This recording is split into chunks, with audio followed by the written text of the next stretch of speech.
Hey everybody, welcome to another Hunters of Calamity. Tonight's sure to be a lot of chaotic, murderous fun. So last week, for those who are not here, who haven't caught up yet on the VOD, trying to remember what all happened. Let's see, there was an APC explosion, brownie bits from a giant brownie gingerbread type person that went everywhere. Um, you got a murder bus, and then No one on a died. bunch of giant. Uh, No one died despite Roll20 trying to kill us. yeah, I was trying to remember if any of the NPCs died, but I think all the NPCs survived as well. Yeah, but there was a lot of robots. There was a lot of giant robots that attacked everyone, and now they're being disassembled and then put back together as a robot for Merc. So we'll see how that goes. And currently, everybody's on their way in the murder bus to the King Pig to either. I'm still a little unclear if the plan is to work for the King Pig or kill the King Pig. We'll find out. Before we jump into everything, though, I'm going to give everyone a chance to. Yeah. I'm going to give everybody a chance to introduce themselves, and then we'll talk a little bit about viewer actions. So there's a lot of ways, some that are brand new, for how you, the audience, can actually participate and interact with the show. You can help or hinder our players here. And then we'll jump in. So we're going to start with the introductions, though. Start with Patrick. Tell us a little bit about Wesley and yourself. Hi, I'm Pat. I'm a Tactric on Twitter and places online. I play Wesley. Wesley is a spooky playbook. He has experimented powers on himself. Well, he didn't. Words. He has powers from an experiment. He's been on Calamity, originally trying to make money, but now just in a bit of a mixed state stupor for the great majority of that time, and has found a religion that is seeming profitable and keeps him safe. So there's that. Yeah, religion, cult, semantics. Fantastic. And Gwen, tell us a little bit about Paige and yourself. Paige is being slowly corrupted by the company that they keep, and or corrupting them. I would wager on the former. Although Wesley does seem to enjoy fire a little bit more than he used to. So I don't know, maybe it goes both ways on that. Yeah, but also Paige is a firebug. Originally unintentional, now intentional. Yeah. So that's Paige. You can find me on the Twitters. Usually. Perfect. I don't think I do much. Probably do. No worries. No worries. Next we've got Zan with Merc. Tell us a little bit about your character and yourself. Yeah. Cool. So I am Zan. You can find me on all of the stuffs at Insanity Gaming or Insanity TTRPG. And Merc is a spooky playbook. He is a kind of been in a dude, maybe a god. We'll just call him a god. That's been infused with Liridium and is coming to terms with his new divine status and just trying to spread the word. He has it from a pretty reliable source, though, namely some of the bandits from last episode who have pencil protectors stitched into their chest, wearing big, thick glasses. That he will have a new disciple coming very soon. So we're all very excited about that. And I also just got word that I will be in a magazine come September about tabletop Oh, gaming and cool. mental health, and I'll have some more information at that at the end of the episode. So stick around. That's awesome. Congratulations. Look Yeah, forward to good hearing job. about that. Awesome. With the intros out of the way here, well, I suppose I should say a little about myself. I'm a tabletop streamer, obviously. I'm also a professional GM, game designer. I do a little bit of everything, so writing, editing, voice acting. I also do art. composite and graphic art. Yeah, composite and graphic art too. Yeah, you can find out all about me on my Twitter, which is right below my face here. And pardon me, I just got cat hair on my mouth. That was awkward. Anyways, thank you very much, Michael, for the 200 bits. Much appreciated. And I'm gonna assume, yep, to the cast. So that'll be a D6 to the cast, which brings me to our viewer actions explanation. So there's a number of ways that you can actually interact with the game beyond just shouting out funny things at the cast, which is also fun.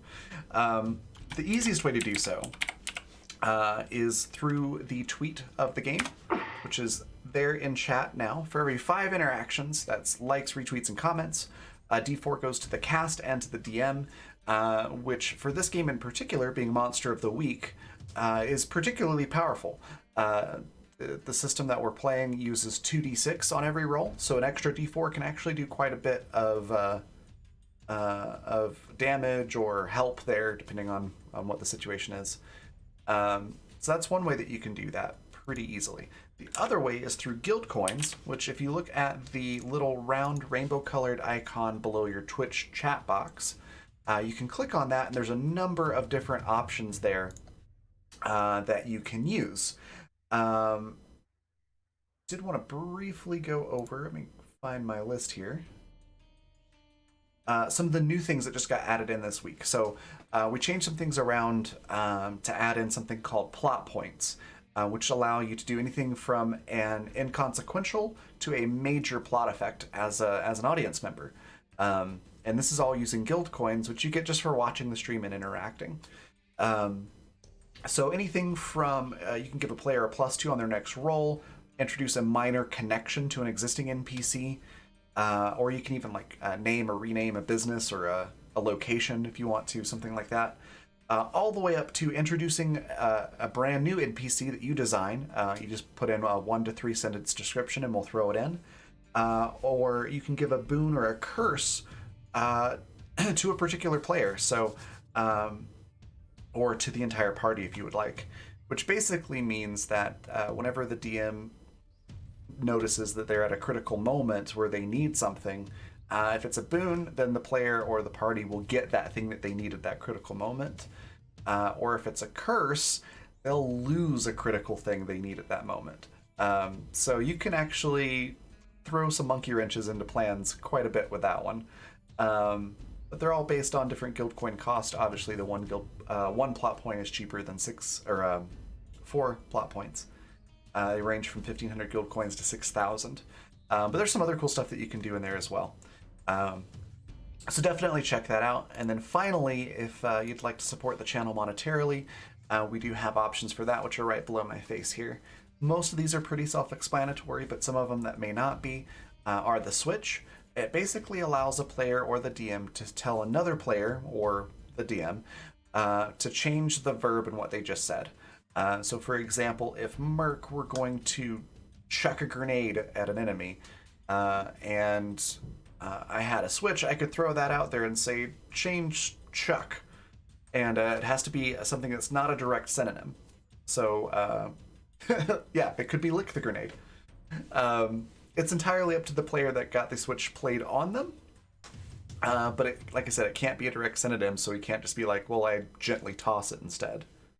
So it can make some things interesting. A borrowed success allows a player to immediately succeed, but on every roll after that, I will roll a d20 for them, and if it comes up on 15, then they lose that next success. So it could be really good to use at a critical moment, but you are also gambling that you may lose a success later when it's important. So a little bit of a trade-off there. It makes things pretty fun. Complication allows you, the viewer, to basically be the DM for a couple of seconds. You can throw in anything that you'd like into an ongoing scene, and we'll work with it.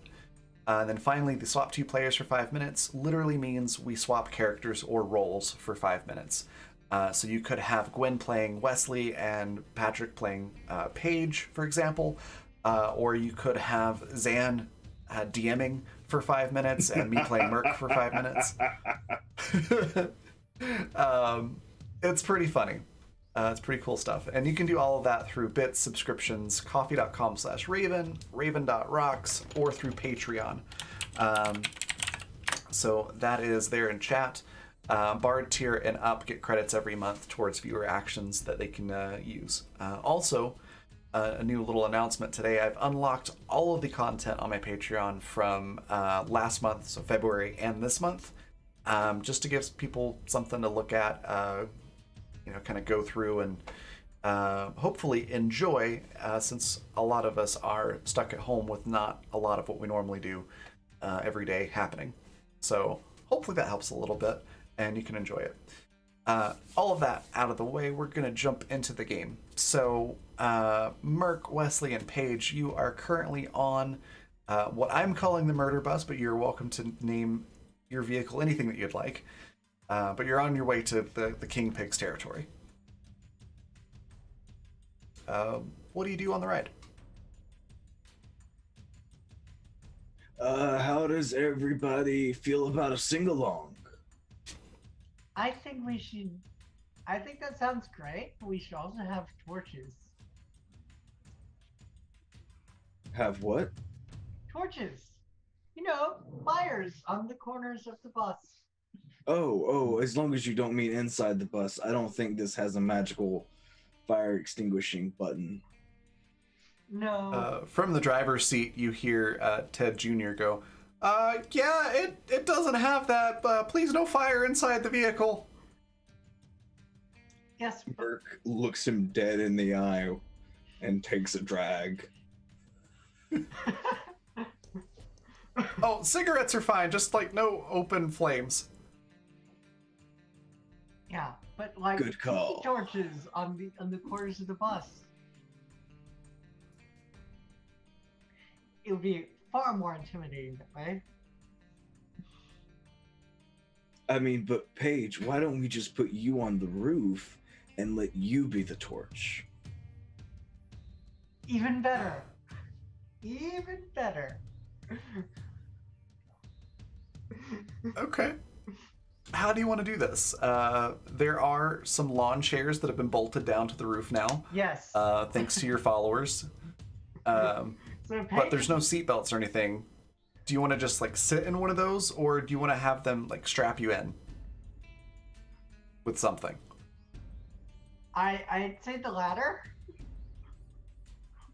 Okay. So Paige has volunteered to sit in a lawn chair strapped to it and be a human torch. Merc and Wesley, how do you want to secure your friend in this seat? I'm very confused. I don't understand what we're doing with this. I think I'm observing, and I feel like I'm missing some kind of context here. She's a big girl. Okay. In that case, Paige, you can get one of the bandit followers of Merc to strap you in. You see one holding a roll of duct tape. You could try to convince them to strap you in. Yeah. Yeah, that sounds about right. Just take me in, and I'll juggle some fire. Okay. So, guy looks at you. He's not the biggest bandit, but he's not the not skinny or scrawny or anything. So when he stands up, he's still a little bit taller than you, a little bit bigger. And he's holding the duct tape, and he just sort of pulls a strand of it out, so it makes that really loud noise. It's like, all right, let's do this. Yeah.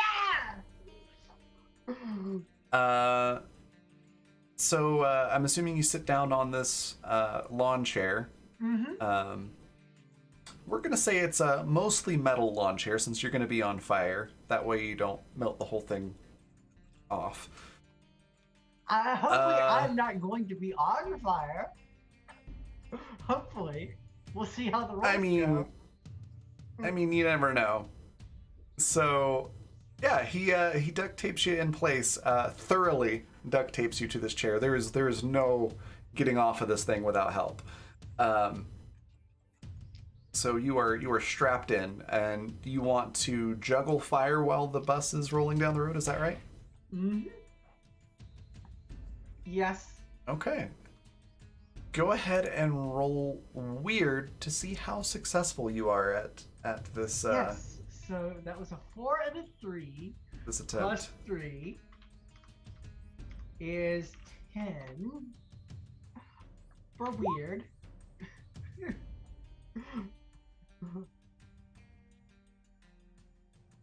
Okay, it's a 10. So that's going to be a full success. Yeah, go ahead and describe for us what happens as you're duct taped to a lawn chair bolted to the roof of a bus that is flying down this dirt road. So Paige is cackling like a maniac, juggling blue and pink fire. with Okay. the white hot one in between the two blue and pink. Just cackling like a maniac. Okay. Merc, your followers are very entertained and enjoying this, and they're hanging out on the roof for the most part. You got like one or two inside, and the rest are on the roof watching this show. Mm-hmm.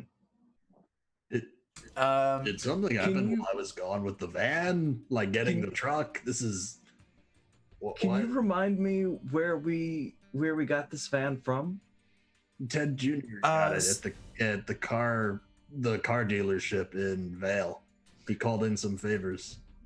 And he used his old connections to Dashing Dan. Yeah, basically put it on the corporate credit card. I forget, did he manage to pay for the van himself and then we used the card for all of the bootleg supplies? Supplies? If I remember right, he was able to get all of it onto the card, I think. I know we only rolled to see if the card was a disaster once. I remember.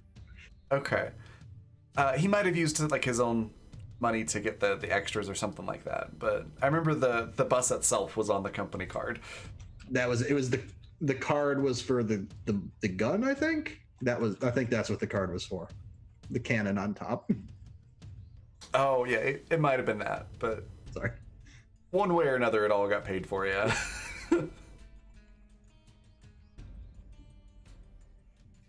So yeah, that's where the bus came from. Okay, thank you so much.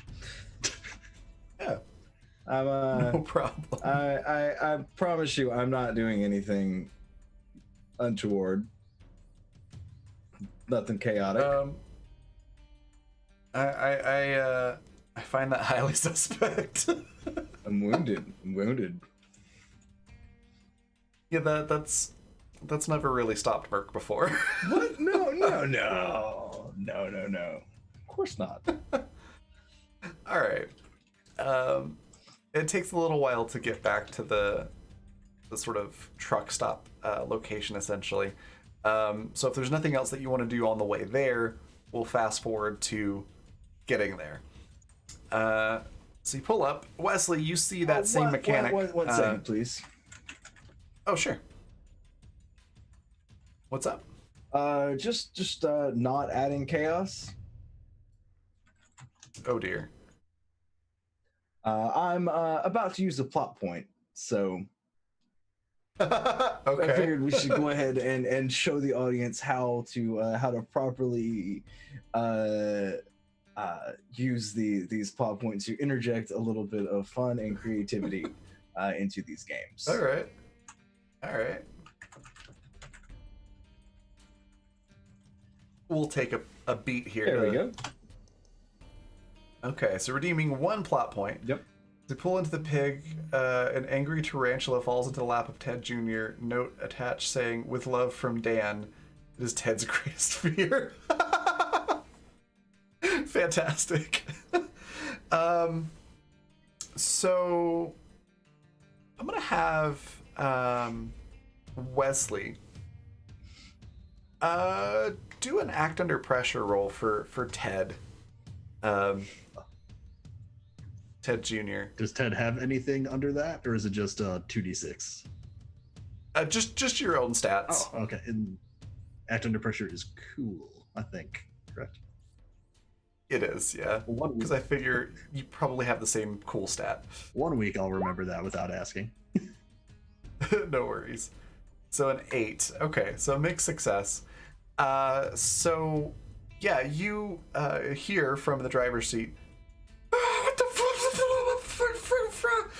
And the bus starts swerving and fishtailing everywhere. Paige, thankfully you are duct taped in place. However, you do hear a I haven't got to use this one in a while. You do hear a scream as one of the a Wilhelm scream, to be precise, as one of the followers falls off the top of the bus. And Ted Jr. manages to stop the car just before it hits the gas tank, the gas pumps at the truck stop. And then you all see a giant tarantula with a note tied to it go flying out the side window of the bus. And Ted Jr.'s just sitting there kind of hyperventilating. Hey, man, you should try relaxing a little bit. I hate tarantulas. I hate spiders. How did they get in here? I don't know, man. I mean, Did you- how does anything get anywhere on this planet, right? I mean, Well, you know what? Just never mind. It's fine.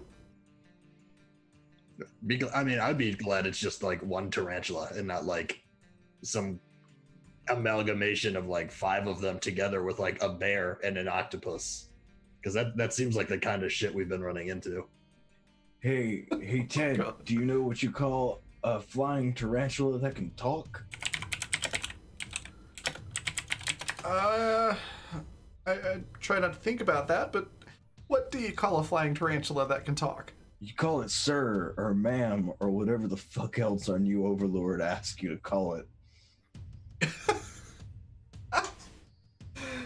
It's like, oh, yeah, that's a good one. I need alcohol. Let's use your magic. The magic takes time to prepare, so it'll be a bit before it's ready. Right. So I'm gonna go in there and get some of their alcohol. Hey, that's a great idea. I wonder if they sell gasoline. They do actually sell gasoline. Cool. Oddly enough, Yum. oddly enough, as you get off the bus, you find a prophet by the name of Asmodeus, who is walking around preaching the good sleeveless word and drinking gasoline. Hey, I like your idea. Good. I don't know. What are you? What should I call you? My name is Asmodeus, Yeah, that's and I am preaching the good word of how sleeves are evil and we should all drink gasoline. And he takes a big swig out of this bottle, which looks horrible. Hey, you want to share? But I don't know. Are you a follower of the sleeveless way? I'm the founder of the Sleeveless Way.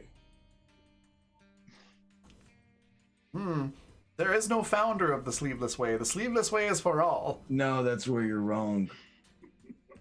That's my shtick. And I'll beat you with a stick if you don't agree. He's like, well, then you are a heretic, and I do not share with heretics. Hey, Wesley, I think we're gonna have a problem here.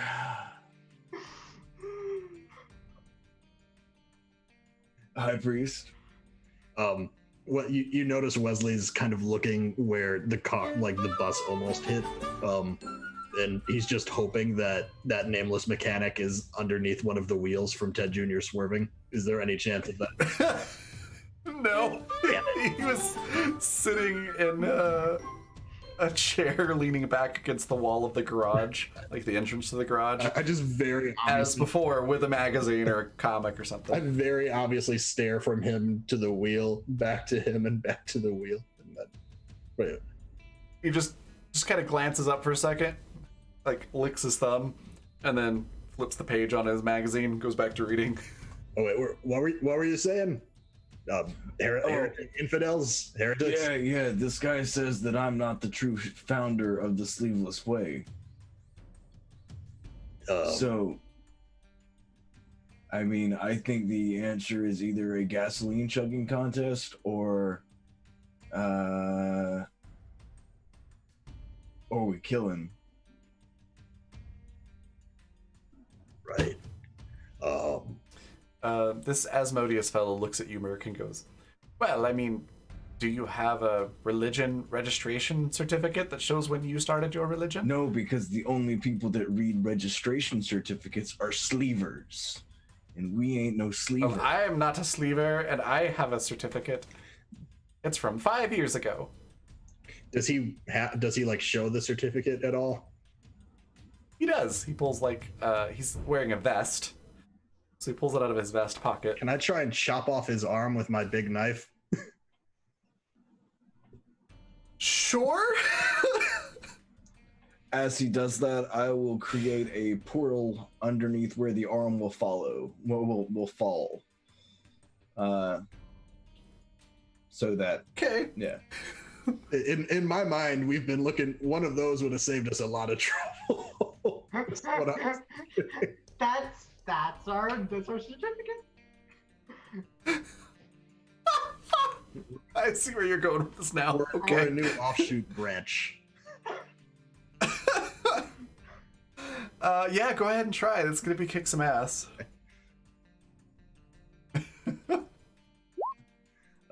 Mixed success there. Fine. So it's a partial success or mixed success, yeah.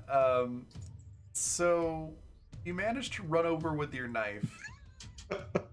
I got that. Awesome. You know, like, feel free to describe, how you're doing this, and I will tell you what the mixed part is. I would say with absolute zero subtlety and extremely deliberate as soon as I see that certificate. Just like I guess this is happening now.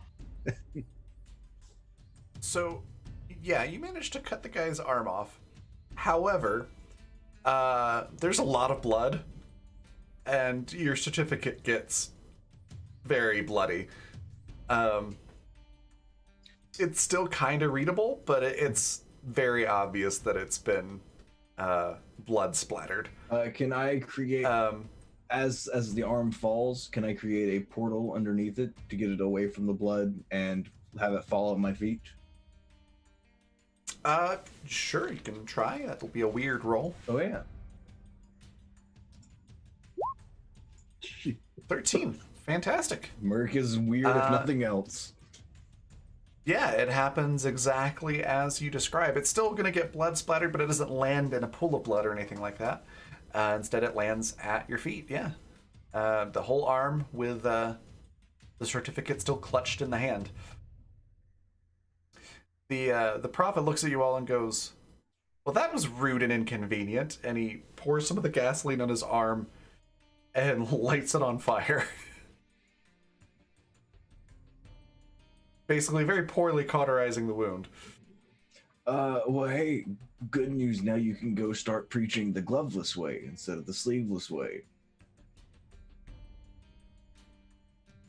So he goes to flip you off and then realizes, oh, I don't have an arm on that side anymore. So he flips you off with the other arm and walks away. We appreciate your religious donation. It shall help us greatly in our endeavors. He just calls back and says, those of the sleeveless way will remember this. Yes, we will. Yes. So I'm sure that won't have any consequences later. Nothing Oh. he ever does. What do you do with the truck stop? So yeah, the truck stop looks exactly the same way it did before. I'm gonna go inside and get like a little like disposable cup and walk back outside and start drinking gasoline. Okay. As you take the cup, I'm assuming this is from like the corner store Yeah. portion, not the restaurant. Okay. As you grab the cup, the person behind the counter goes, "Hey, those aren't free. What's it cost? It's 10 cent. 10 cents for the cup. Or you get the cup free if you buy a drink." Well, I'm going to buy a drink. Tell it, just Okay, then get- open a tab for me and put it on pump 3. Alright.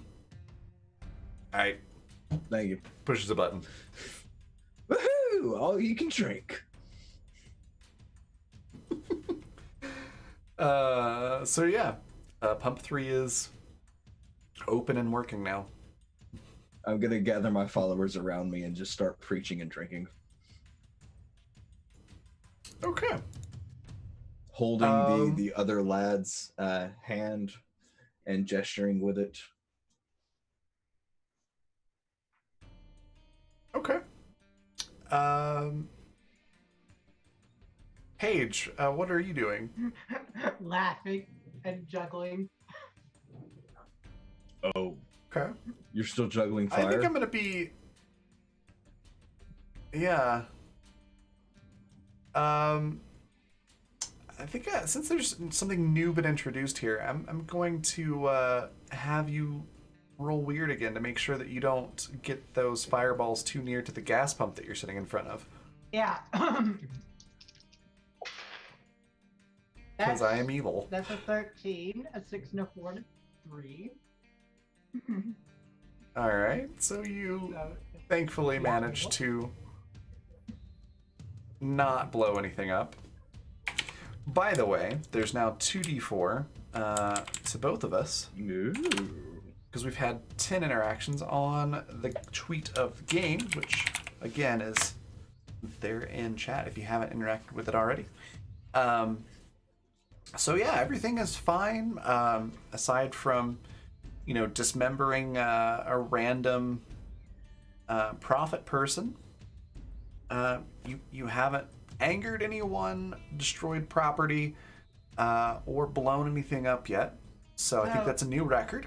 so We're turning as over a new Paige leaf. is juggling, Paige is getting closer to where Mark is. Okay. Are you going to ask for help getting out of your lawn chair?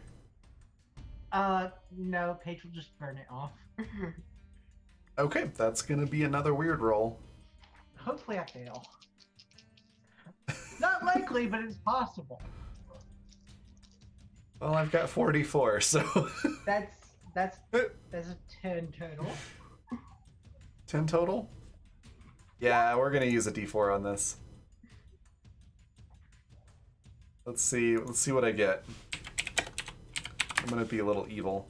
Oh, that's a 4. Wow. Yeah. Yes, experience. I get experience and probably set myself on fire.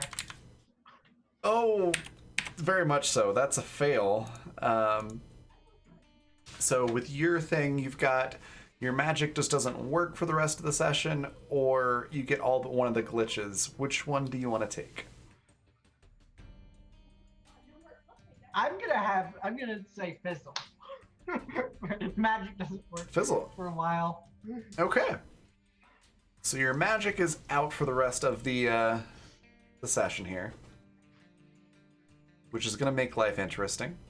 But the good news is your fire just fizzles out. It doesn't turn you into the Human Torch.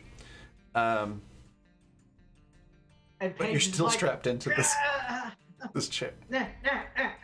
ah." Darn it, again.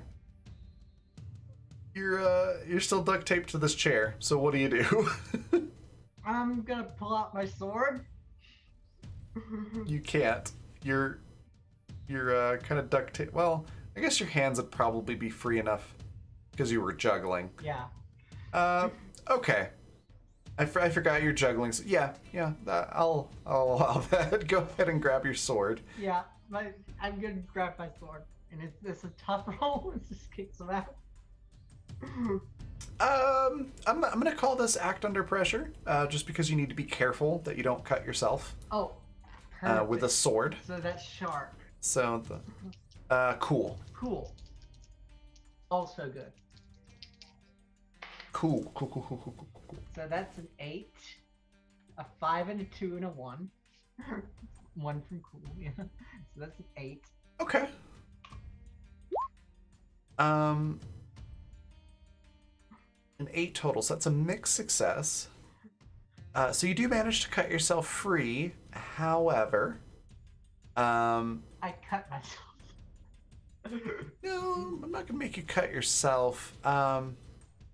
You're wearing was it overalls and Yeah. like a sleeveless shirt? Was that what it was? Yeah. Or a tank top, something like that? Overall, no shirt actually, because the Okay. shirt got cut off. Remember? Oh, that's right, it did. Okay, so yeah, we'll just do like a repeat of what happened before, which is you cut one of the straps of the overalls, so your clothing needs to be mended. Indecent. Basic. Lewd. That's not like hanging open or anything like that. It's just No. it's only got one shoulder strap right now. Mm. But yeah, you cut yourself free of the duct tape. Probably still have like some hanging off of one side of your clothing, and one giant sheet because the guy just went crazy with it. I'm gonna have one of the followers duct tape the other strap. Like replace the strap with duct tape. Fantastic, I love it. Okay, so you've got a duct tape mended strap on your overalls. That's fantastic. Nobody's shooting at you or anything like that. It's actually alarmingly peaceful. I'm complaining about What not do you having wanna do fire here? anymore. Oh, Wesley, wasn't there a reason that we came here? Right on it. And I'm going into the general store. I think probably midway into Paige almost burning herself and then cutting herself. I'm kind of like looking at their limited clothes selection. Okay. And I've got I'm just chatting with Brownie and Ted Senior while I'm in there. Yeah, they're just pretty chill. They're like, Brownie's like, oh, look at that one, and Ted Senior's like, that's stupid. Why would you even suggest that? What did we need? I thought did we need warm shit? Was that what we needed? Are we going to snow or something like that? What do people wear in snow? And they both look at you from both shoulders and go, yeah, dummy. Yeah, you need warm snow. You need warm clothes. Opposite of what you're wearing now. You two aren't allowed to agree if you're on different shoulders. That's the rule. You have to be in opposition. I don't make the rules. Well, Brownie thinks you should get warm clothes, and I think you should get extra warm clothes then. You, Ted. He just looks at you and goes, no, fuck you, I'm dead. Yeah, exactly. Yeah, I guess I'll grab. Are there like, I'm looking, I guess, at sweaters and stuff that look like, you could take the sleeves off of this easy enough, right? So it's pretty warm weather where you're at most of the time. And there's a lot of heat coming off the refineries and things like that. So there's not much in the way of cold weather gear here, but you do see like a hoodie, like a zip-up hoodie that you could probably cut the sleeves off of. And there's a few windbreakers. All right. I'll grab those and just bring them over to the register. And then if there's like a bucket of moonshine or something, I'll grab that too. Sure, there's like a Yeah, there's a jug. It just has 3 X's on it, no name or anything like that. Is this the most X's you've got? Do you have any more? I mean, we got more bottles of it. But like, oh, okay, never mind. It's like a ceramic jug too. It's not even glass. Oh, lovely. I'm paying at this, or I'm giving like the King Pig credit card that we got last time to pay, just assuming that's Okay. assuming that's safe here. Just, Yeah, it is. So the guy takes a look at it, goes, "Okay, yeah, let me just ring you up here. Let's see, what should I have you roll for this?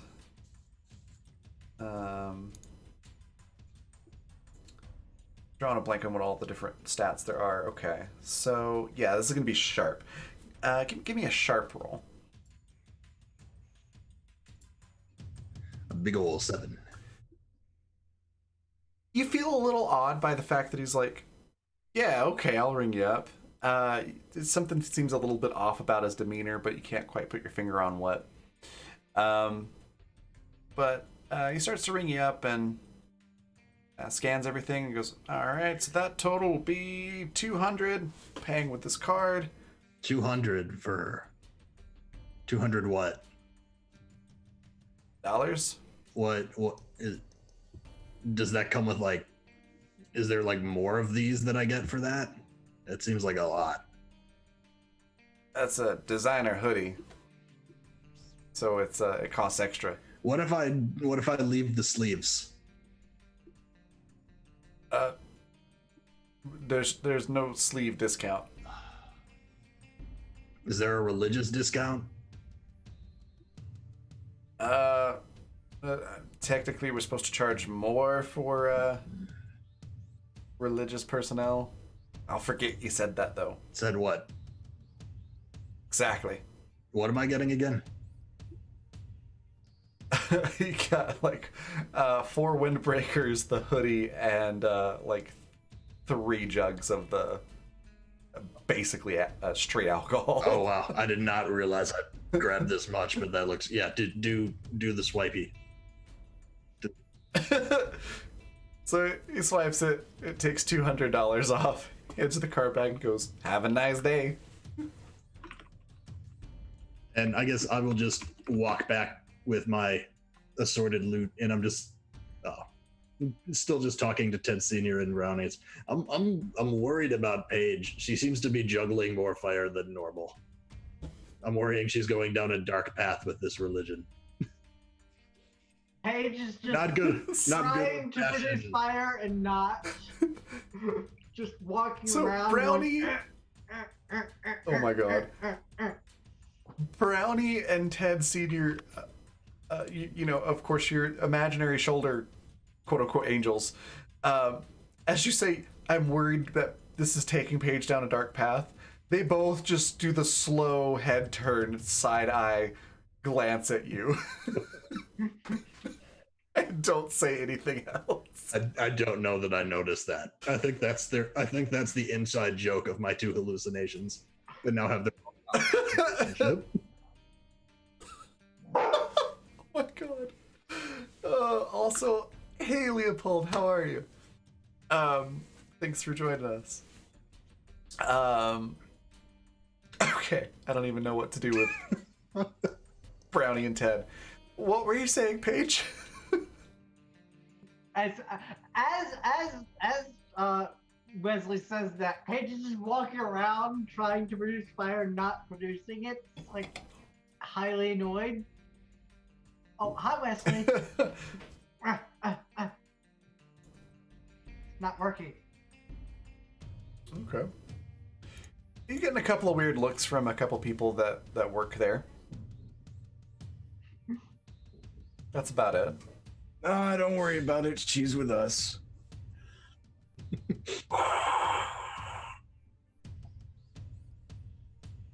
You get a lot more weird looks for drinking the gasoline, like chugging it, as it were.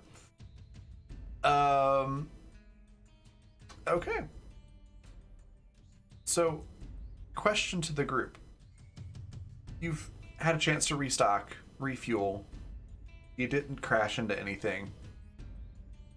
What is it that you're wanting to accomplish here? So, you can track down the king pig and try to kill him.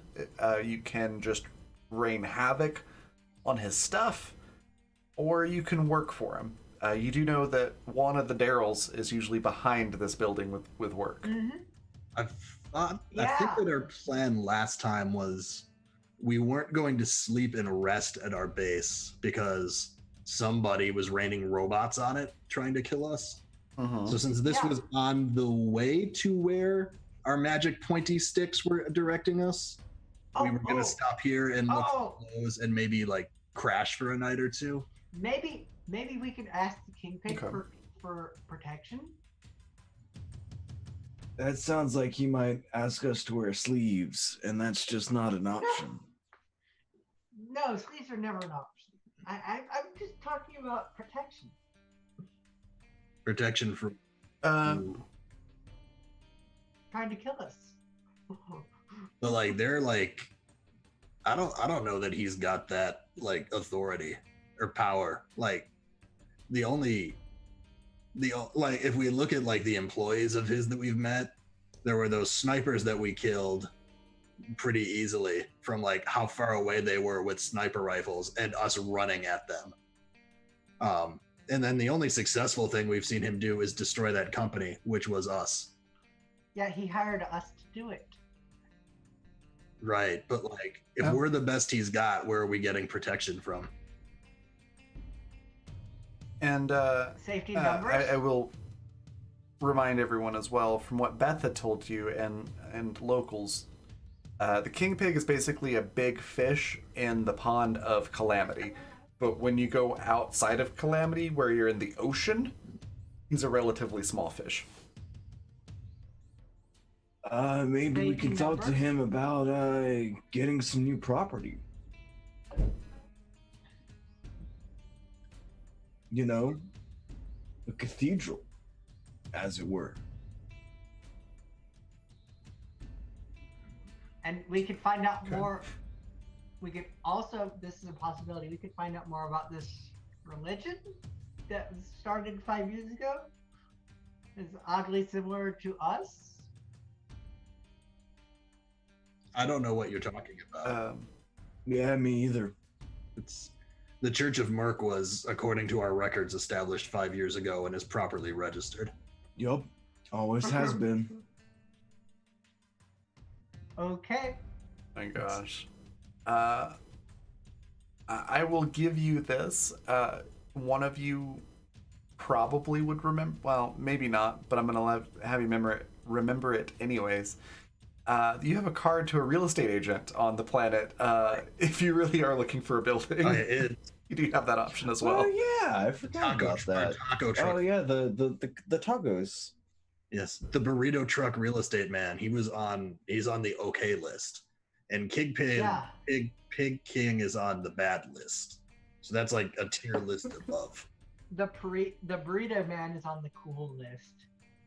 Right. Okay, well, do we have everything that we want from this store? Oh, I got all their warm things. That was what we wanted, right? I mean, I'd say grab as much booze as you can. Are we gonna toast this place? Toast is in. Are we lighting this place on fire? Yeah, I was kind of thinking about it. If we're lighting this place on fire, we need a source of fire, and I cannot do that right now. Nah, it's cool. Why are you lighting this place on fire? I mean, I really don't like that asshole. And again, just very deliberately point to the mechanic in the garage that we never got the name of. But the rest of these people is on the are okay, list, right? Except for that asshole Daryl, who wouldn't give me a crazy straw. He's also there's a detailed list. Was that Daryl, other Daryl, or other I Daryl? believe it was Daryl. I've got Daryl refused to give me a crazy straw written down. doesn't matter which Daryl it is. They're all Daryl. This is also where you got the really good cracklins, by the way, Merc. Oh, they do have good cracklins. Maybe if we just wanted to burn the garage part down, I'd be okay with that. Or maybe that just specific guy. Do you want to light that guy on fire? I mean, I'm kind of more into doing acid lately, but we can do fire. I mean, as long as he's no longer living, I'd be happy. Wait, why? What are we doing? I don't know. I think I feel like we should leave. There's too much temptation here. Our shoulders are bare and our souls are weak. Where do the magic sticks tell us to go? That way. South. They tell you to go south. I like to think that maybe we just like duct tape them to like the front dashboard of the bus. Oh God. Sure. No, to the rear view mirror. Oh, nice. Just like a pair of that, dangly dice. Yeah, that's perfect. Okay. So you're wanting to head to where the artifact tells you to go to. Yeah. Or if you wanted to buy a building, we could do that too. I don't know. I didn't have a lot of goals after the close. I didn't think that far ahead. I feel like if we go to this place, it might give us a little bit of extra scratch in which to buy a building. All right. Yeah. Oh, Raven's rolling things. Don't worry about it. Never do. Nope. Yeah, that's above my pay grade. Okay. Do you leave this place, leaving these poor, relatively innocent people alone? Yeah. I definitely don't pay my tab though. Great. Okay.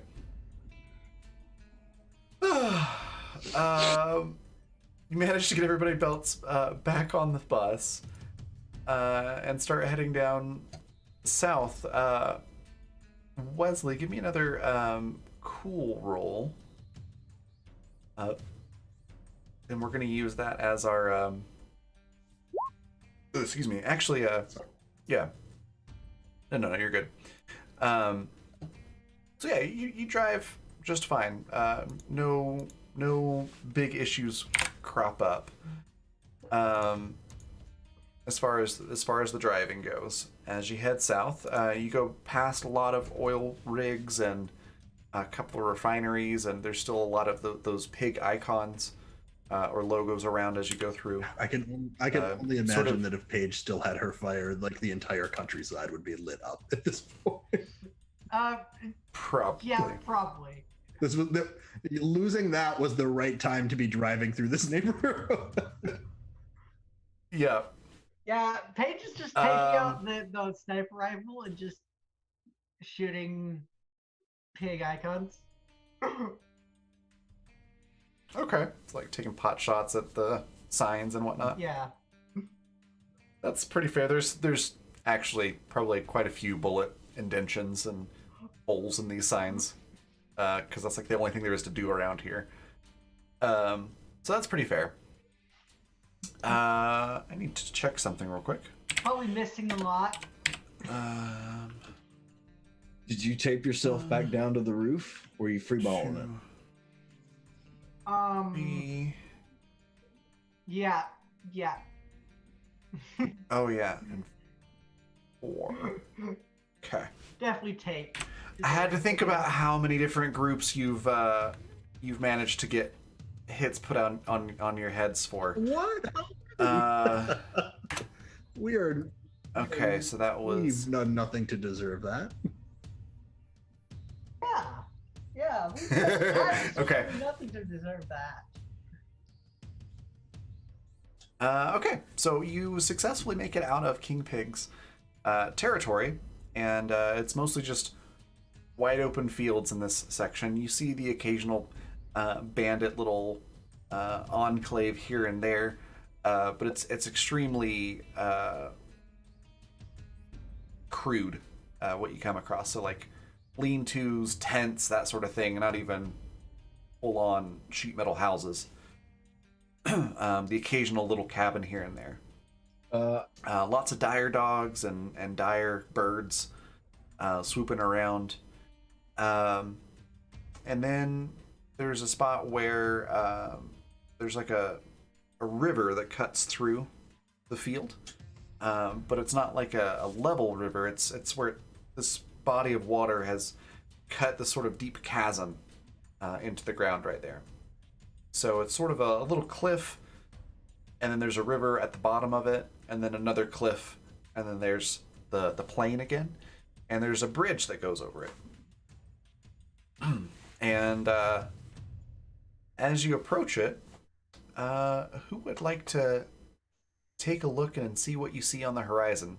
You all see something, but who takes the time to like squint and sniper rifle, scope. Okay, perfect. Roll sharp. Yeah. Let's see how well your surveillance works. So that's an 8. Can I use D4? Absolutely. You have 2 available. Oh, that's a 3, so that's 11 total. Fantastic. So that's a full success. Pop that D4 off there. There we go. That is perfect. So, through your sniper scope, you see 2 sort of like Hummer type vehicles, which are parked across the road. So they're blocking the entrance to the bridge. Sort of one right after the other. So one is facing left, and then immediately behind that on the road, facing the opposite direction, is another one. They are parked across the road so that people can't drive through it. Y'all, we have an issue. There's more. Both vehicles have no doors, because the doors are the sleeves of vehicles. So they have no doors, and they have sort of a stick figure icon on them without arms. Y'all. So it's like a circle with an armless stick figure. The interior of the circle is yellow, and the stick figure itself is red. And there's a bunch of angry-looking, sleeveless guys with guns standing around these Hummers. Paige is just like, y'all, we have trouble, and relays all of this. Yeah, we better stop and get me untaped. I'm going to teleport into one of the vehicles. Okay. Yeah, who's driving? Hey, Ted Jr. He's doing great. He was a very good addition to the team. Okay, so you managed to teleport into one of the Hummers. Hey guys, I'm so happy that y'all have decided to embrace the Church of Merc as the true sleeveless religion, but you're kind of blocking our path. There's room for you on the school bus though. Why don't you just go ahead and join us? So as you do that, they about half of them turn around. They listen to what you have to say, and then one of them screams, "It's the heretic! Kill the heretic!" I'm the And prophet. they all point their guns at you, and they're gonna start shooting at you. Rude. So yeah, go ahead and roll Act Under Pressure 3 times. There are 3 of them that are shooting assault rifles at you. Alrighty, act under pressure. That's cool or sharp? It's cool. Cool. 3 times. 1, 2, and 3. So 2 fails and a partial success. So that's gonna be 4 harm to 2 harm from the 2 that hit you.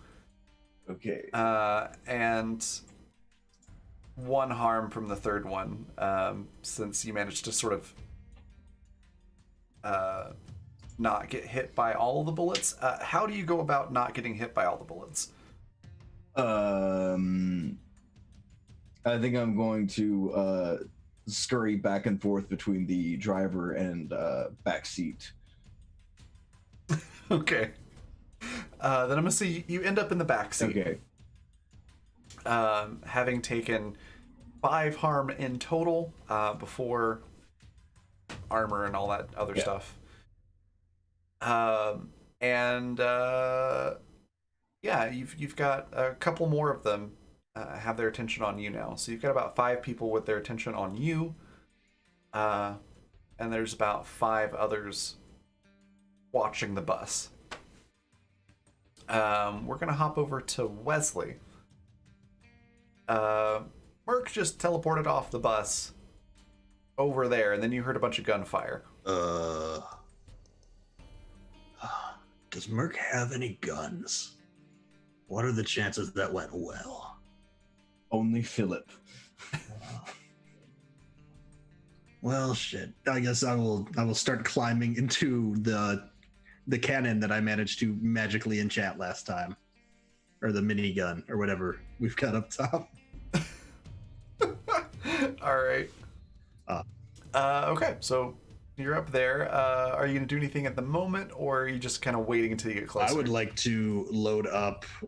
I got enough from the robots that we killed last time. I got 8 shots worth of armor-piercing ammo that I would like to load into this thing and aim at one of these sleeveless heathen trucks. Okay. You are outside of the range for the gun. So if you want to fire now, I would say you'd probably have a -2. Okay. Huh. Because it's pretty far out. So I don't really know how my magic shit works. I say to myself, I made this magic last time. Can I make it more magic by doing magic on it? Is that something I think I could do, Rafe? Is there a way to make this more magic than it already is? I'm gonna say no. That's fine. Well, I'm trying to. What did your magic do the first time? Is it more damage or something? Let me see. I wrote it down. I can't remember what it was now. It's permanently enchanted with +1 harm and plus magic. That's right. Okay, so it does 1 magic damage on top of the normal harm. That's right. I remember now. So no, you can't do any more past that. Unless you used big magic.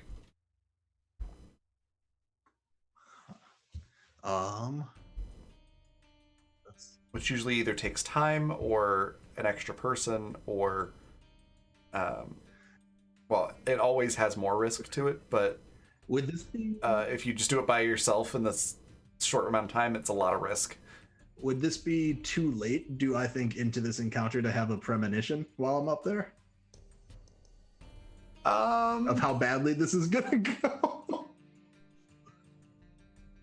I'm gonna say no, just because this actually doesn't have anything to do with your current objective. It's just a random encounter because you pissed somebody off. In that case, I'm just drumming my hands on this thing, waiting to get into range to shoot somebody. Then. Okay. Paige, you have a sniper rifle, so you are in range. Yeah. So you could do something if you want. Yes, I shall do something. I shall shoot one of the people shooting at Merc. Because no one shoots my prophet but me. I mean, I didn't say that.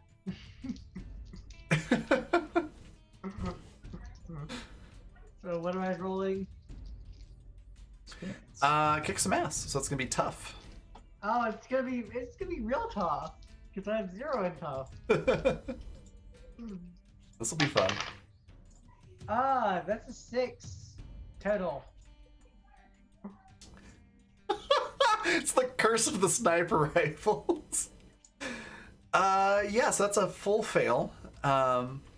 So you go to shoot this thing, I get experience. and you do get experience, and an experience it is. The bullet that you had in there was overpacked, and so it explodes inside the chamber. It doesn't just Effectively, jam? it effectively breaks your sniper rifle until you can fix it, and you take 1 harm.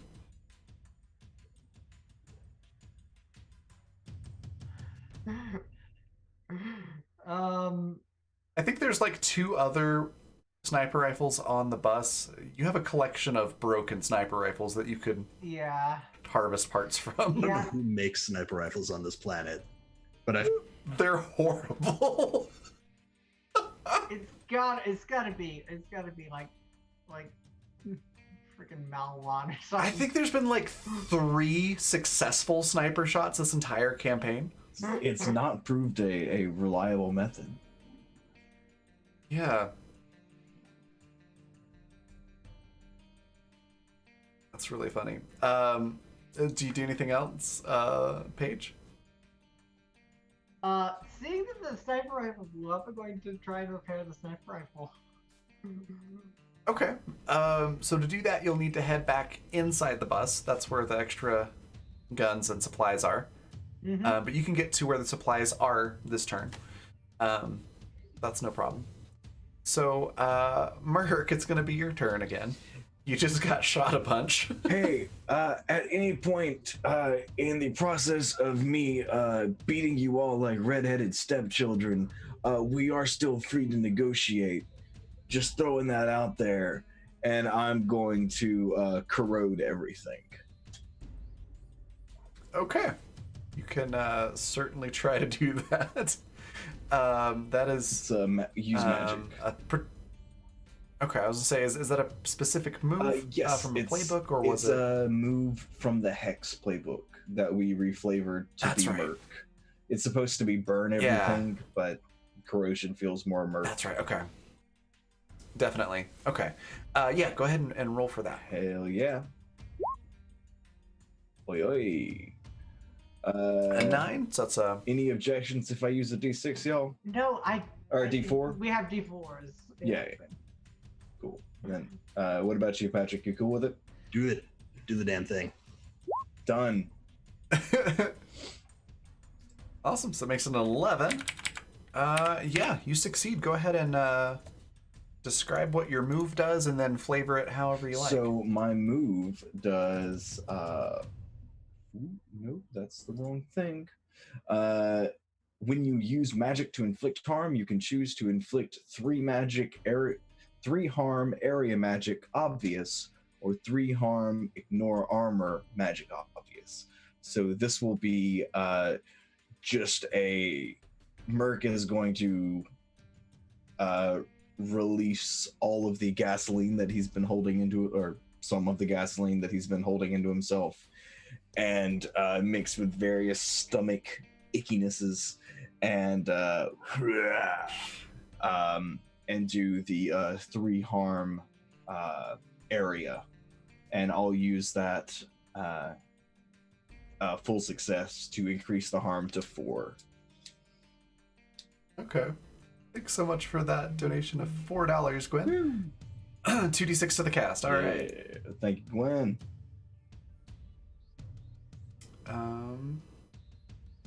Why is Streamlabs not updating the bar up there, I wonder? Huh. Okay, so they'll put you at 3d6 for the cast. Okay, so you're in the back seat doing this, so it's definitely going to ruin the inside of the Hummer, for sure. There's no doors, so Can I think you probably... poke my head up through the sunroof to do this? Sure, if you want to do that instead, you can kind of, instead of doing it on the inside of the Hummer, focus it outside. Yeah, I'm trying to get it on the crowd of people in front of me. Okay. Yeah, I'd say out of the, what did I say, 3 people that you had actively shooting at you initially, 2 of them are kind of grouped together. You could easily hit both of them. Sure, okay. One of them sort of behind the car, so you're getting hit from a couple angles. But Okay. two of them you could definitely hit. Okay. Cool. Yeah, and this does not ignore armor, since this is area tag. Okay. So they are all wearing kind of armor. It's piecemeal. It's not super protective. It's just one armor. So they'll all take the two of them will take 3 harm each. I'm going to need to write this down. So we've got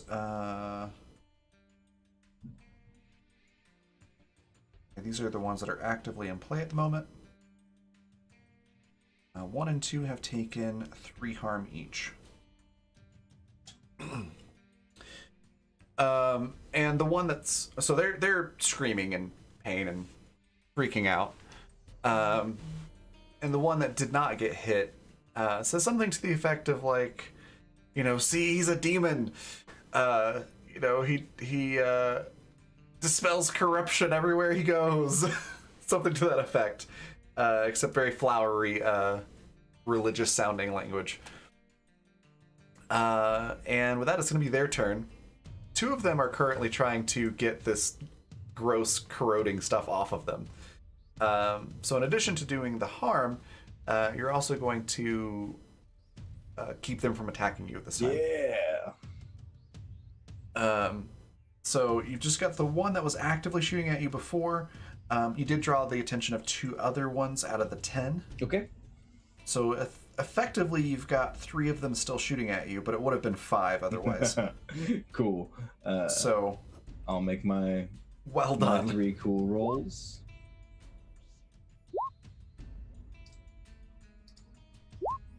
Oh man, Mert cannot roll cool at all. Every time. Well, Merc is... you've leveled up. Yeah. In this one encounter. Yeah, right? Oh, whoo doggy. Whoo doggy. So that's going to be 1, 2, 3, 4, 5, 6 harm in 2 harm increments. Okay. Who? So, if I remember right, that goes down to 3 harm because of your immortal. It does, yeah. And I am not looking good right now. I have one box left. Ooh, okay. So yeah, you're gonna have basically you're unstable because you're above 4 harm to begin with. Yeah, slightly. And I'm also gonna give you an injury on this one, because you did jump into the middle of a bunch of guys with guns. I did, yeah. And they've been shooting the heck out of you. Okay, all right. So I'm gonna say that you've got a gut wound essentially. That's gonna need some proper medical attention before it'll heal all the way, and it's gonna slow you down. Okay. So you're gonna move a little bit slower than normal because you're having to kind of hold that in. Literally hold it. Yeah, trying to hold myself together. Yeah. Okay, that's cool. I can dig that. Okay. Good news is the other 5 guys that you've all made angry are still paying attention to the bus. They're more concerned about the thing that's charging towards them, with the cow catcher. Is that what it's called? Yeah, cow catcher. Yeah, on the front of it, which could do some major damage to their vehicles. I just saw what you said, Patrick, in chat. Has this group ever done proper medical attention? I think the tentacle's qualified. This is like surgery, though. Oh. Oh, goodness. All right, so that's their turn, which is going to put it back over to... Or no. Yeah, I did that. So it was you, then them, then Wesley. Wesley, it is your turn. You're more in range now, so it'd be a -1 instead of a -2 if you wanted to open fire at this point. I will. Zad Jr., our battle hymn. Oh, right! It's playing. What was it last time? It was like some polka music or something? Polka, yeah. Only polka. Yeah, that's right. So yeah, it cranks it up to 11, and got the subwoofer going and everything, blaring this polka battle music. Just to clarify, these 10 folks, are they outside of the Hummers or are they inside the Hummers? They're outside of Okay, them. I was not clear about that. I thought that they were in the Hummers. So if I'm at a -1 for shooting them with the minigun. How close? Mhm. Merc was able to do magic from there to here, so maybe I can do that. And the thing that worked really well last time the situation was was bringing random horrible monstrosities to life, and that had no consequence. Oh no! Oh no! Okay. So I would like to try and use magic to summon a monster into the world again. Okay. Go for it. That's 15. 15. Good grief. Which, since I advanced use magic, what I wanted to do happens. This is 2 sixes. The keeper Yeah. will offer you some extra benefit on top of that.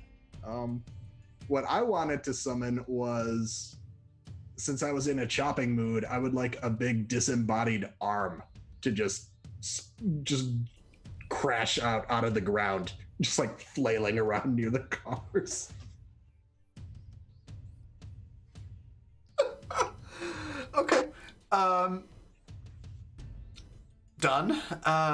And also the extra on top of that, it has a tattoo, which is the yellow circle with the red armless stick figure in it, because it is the arm that you cut off of the other guy.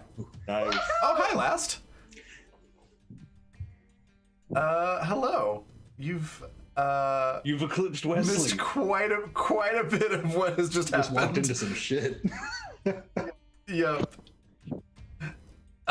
We can't hear you. So that's we're actually at a good spot to take a break. So we're gonna do that. We'll take about a Oh, 5-10 minute break. Give everybody a chance to stretch your legs, hydrate, all that good stuff. And that'll give me a chance to fix the video frames here. And then we'll jump back in and find out what happens here with this giant disembodied arm. So we'll be right back.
There we go. We're back, and we've got everybody back in their right windows now, too. So we're going to jump in here. I think originally we had said that Beth was hanging back at the base, but we're going to retcon that and say that Beth's been hanging out on the murder bus. So to catch you up real quick. She suddenly appeared. she just decided to book it.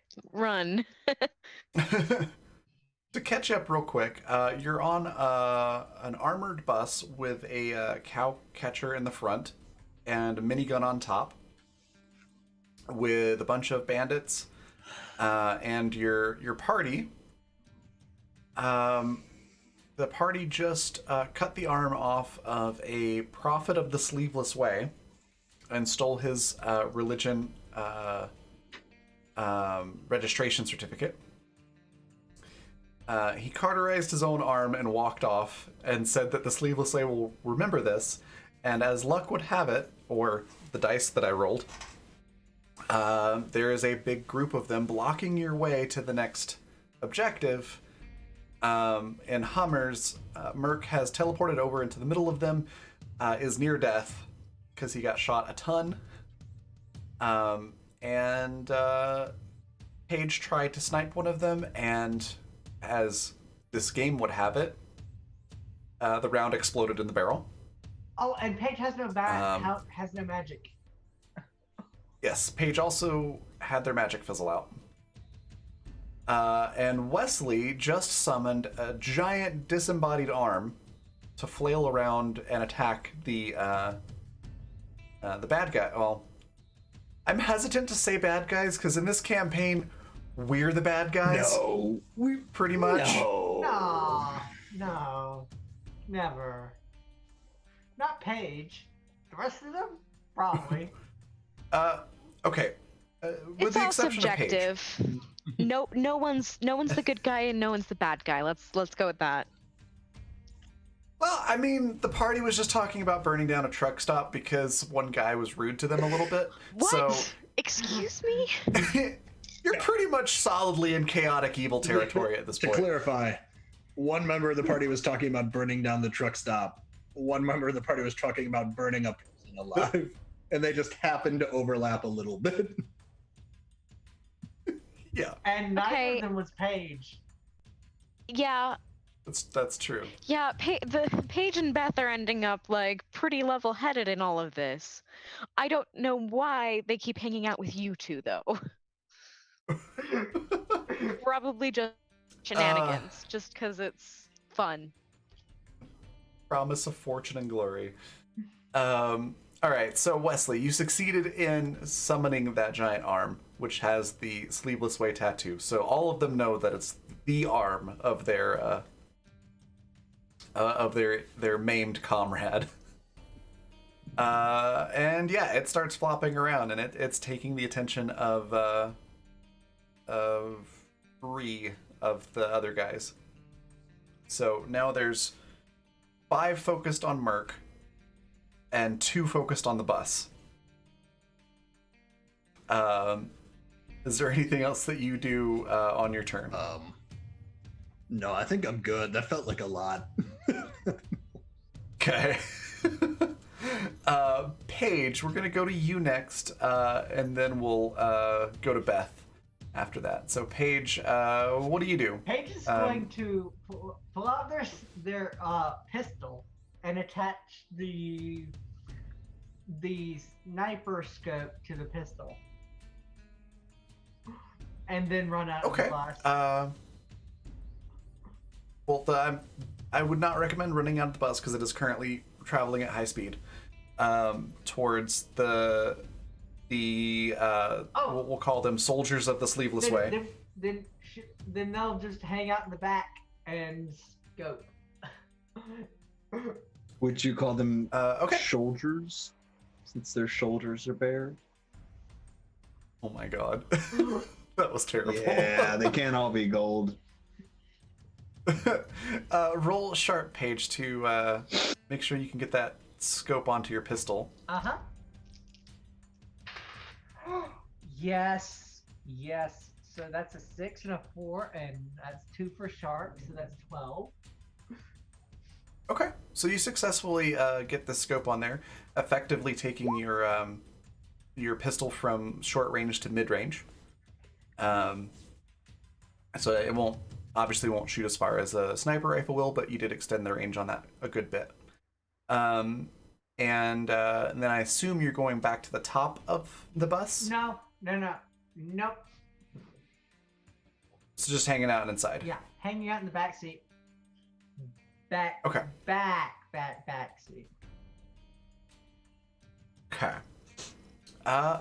Beth, we're gonna say that you just woke up from a nap, and you hear shooting and commotion going on. What do you do? And polka music. Oh yeah, Battle and polka. polka battle music. You're muted. You're muted. I just noticed that. Sorry, there's children screaming in the background, so I'm trying to mute when I'm No not worries. doing, but it's easy to forget.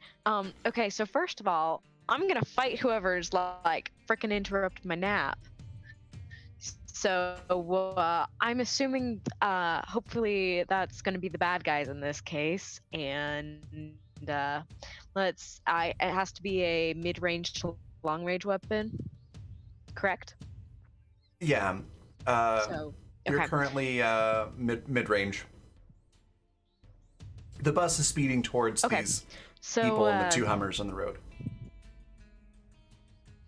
okay, so we're gonna try the sniper rifle again, because that works out great Okay. every time we try that. Every time. And try to just shoot one of them I got a feeling it's gonna hit 13. Okay. I know it. every I time. know it's gonna hit a 13. 2d6. 7. Yep. So Okay. Plus, it would be tough, right? So that'd be a 9. oh yeah, it would be. Gotcha. You're just rolling straight dice. I see. So 9. Yeah, that's still a partial You success. think I do have understand how 3d6. technology works? Yeah, we have 3d6. You do have 3d6 available if you want to use one of those to make it a full success. You don't even have to roll it if you want to use it. Nah. Let's just take the partial. How much harm does your sniper rifle do normally? It does 4 harm. 4 harm? Okay. So I'm going to say that your aim is a little bit off. So you do hit your target, but it only does half damage. I mean, it's a moving However- vehicle. What more do you expect? Yeah.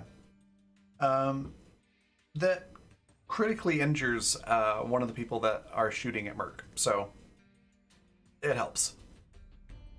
And then at that point, I believe it's going to be the Soldiers of the Sleeveless Way's turn. I don't think I've gotten a turn since the last time they pumped me full of shit.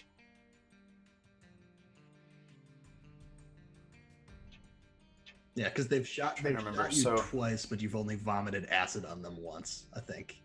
Yes. Okay. I might have the order mixed up then. So yeah, Merc and then the soldiers. Yeah, I think so, yeah. That's what it is, yeah. Because you teleported in and then they acted. So yeah, it's Merc and then Okay. soldiers. Well, it seems like I only have one option at the moment, and I'm going to teleport back onto the bus. Okay. Come on.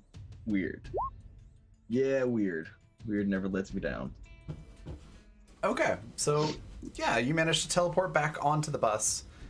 And yeah, you all can see that Merc's basically next to dead, in critical condition, with a gaping gut wound. Ow, ow, hey, this is gonna sound weird, but this really hurts. Like, I know I'm immortal, but I'm not quite ready to shuffle off this coil yet.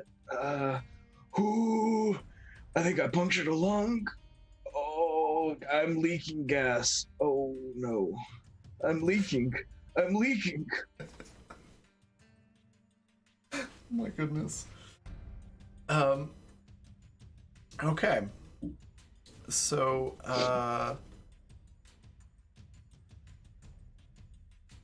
it's going to be the soldier's turn. So that's soldier 6, soldier 7, soldier 8, soldier 9, and soldier 10. 6 through 8 are occupied with the giant arm. 1 through 5 now have their attention on the bus because there's no merc to shoot at. The 5 of them just open fire at the bus. Ted Jr. kind of squats down, and the bullets just ricochet off of all the armor that's on the bus for the most part. However, Wesley, you're in the gun well, aren't you? Yep. You're a little bit exposed, so out of those 5, 2 of them are going to potentially be able to hit you. So let me get 2 act under pressure rolls.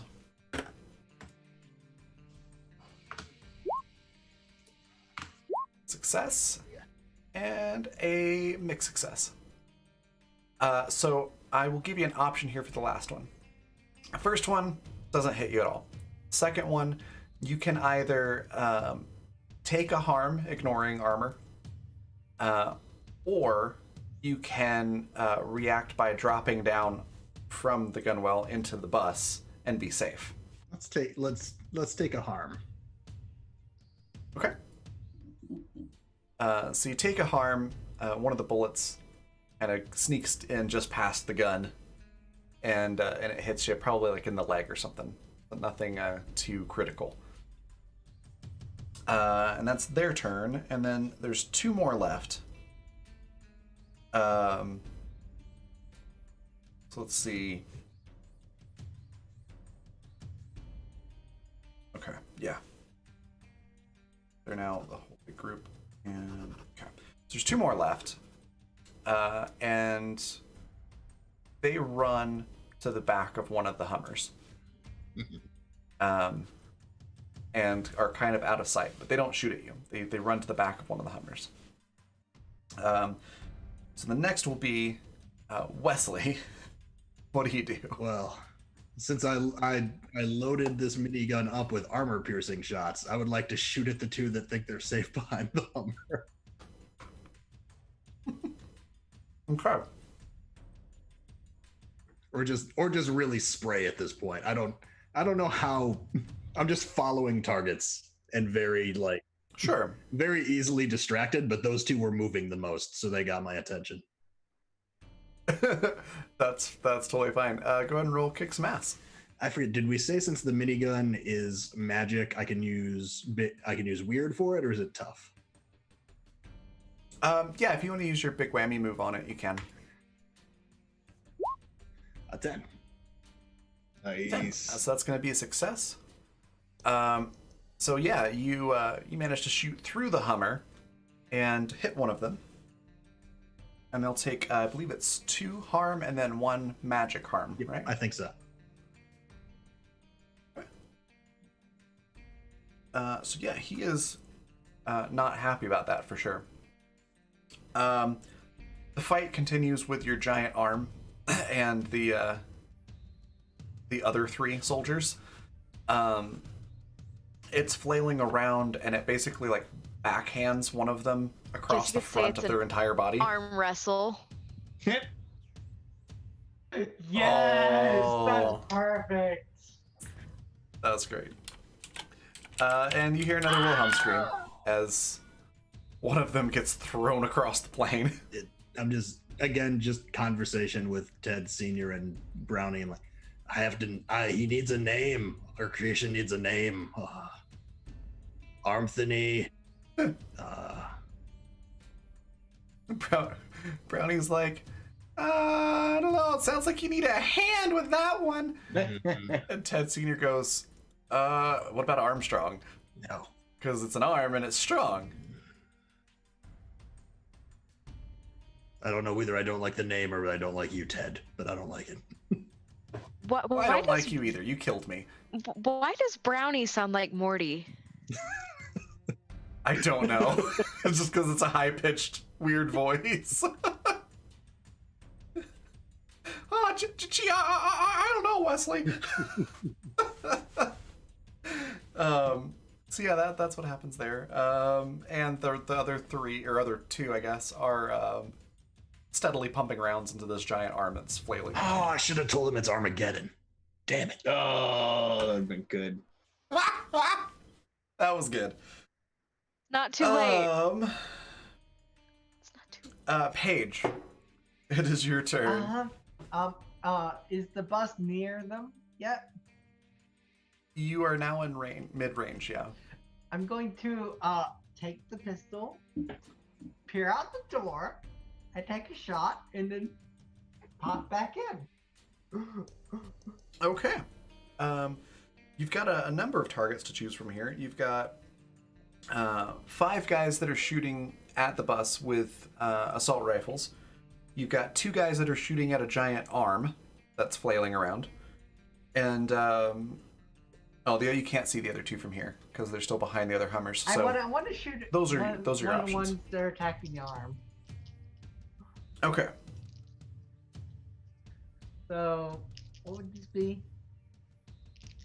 So it's going to be kick some ass. So it'll be your roll plus tough. Oh, thank goodness. That was an 11 total. Okay. What's the harm on your pistol?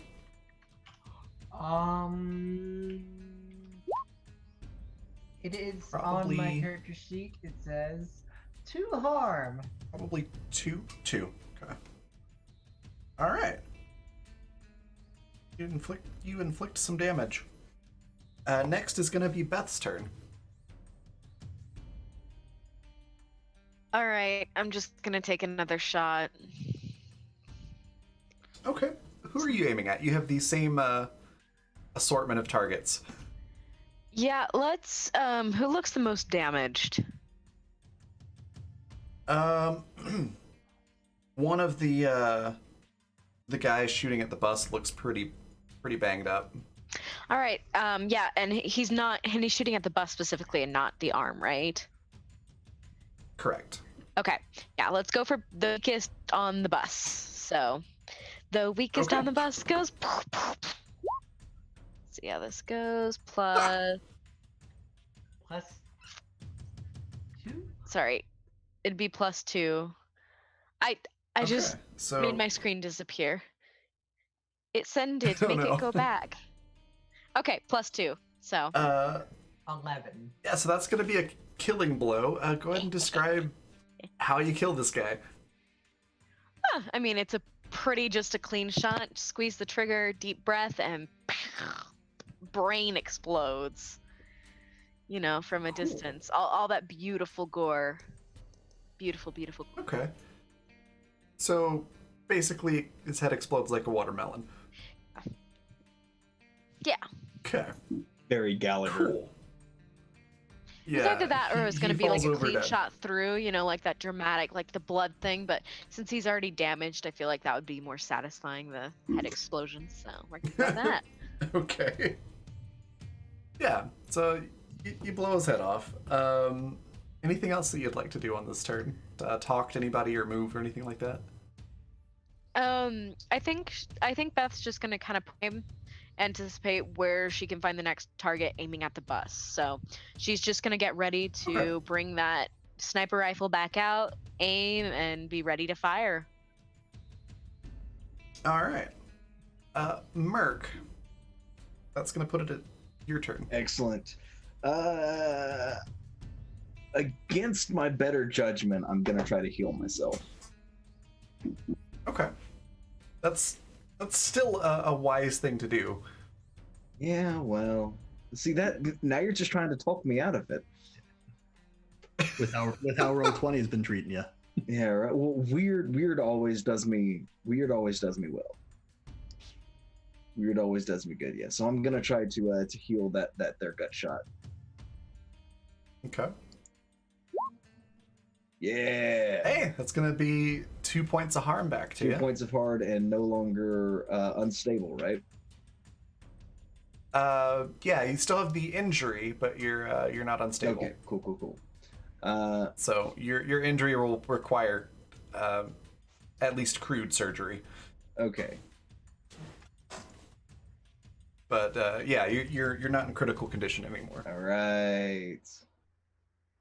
And with the remainder of my turn, I'm going to hobble up next to Ted Jr. and go, okay, hey, so I told them that we were open to negotiations, and I don't really feel like that's a thing anymore. We should kill them all. And I'm gonna start preparing an attack for next round. Okay. So Wesley, Beth, and Paige, you're all able to see what happens next. Merc being inside the bus, I don't think you'd be able to. Okay. But Wesley, Beth, and Paige, you see that one of those guys that went behind the Hummer steps back in front. And he's holding a big tube-like thing on his shoulder. And aiming it at the bus. He's gonna give us Pringles. This is a great day. Oh no! Yes, the Pringles cannon. No. And all of you are able to hear Ted Jr. up in the front driving the bus go, "Oh shit!" I want a grenade. What would you like to Guess that's have? not the rocket launcher that shoots out hamburgers. I No. want Sounds to chuck a delicious. grenade as soon as possible. You can't. It is not. It is. You definitely can on your turn if you survive that long. I mean, when it's your turn.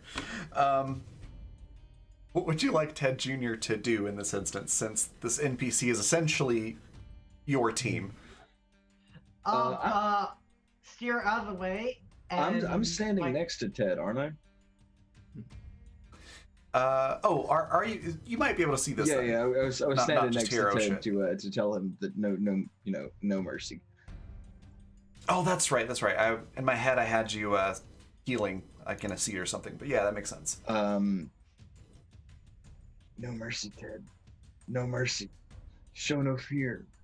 We have no sleeves to hide behind.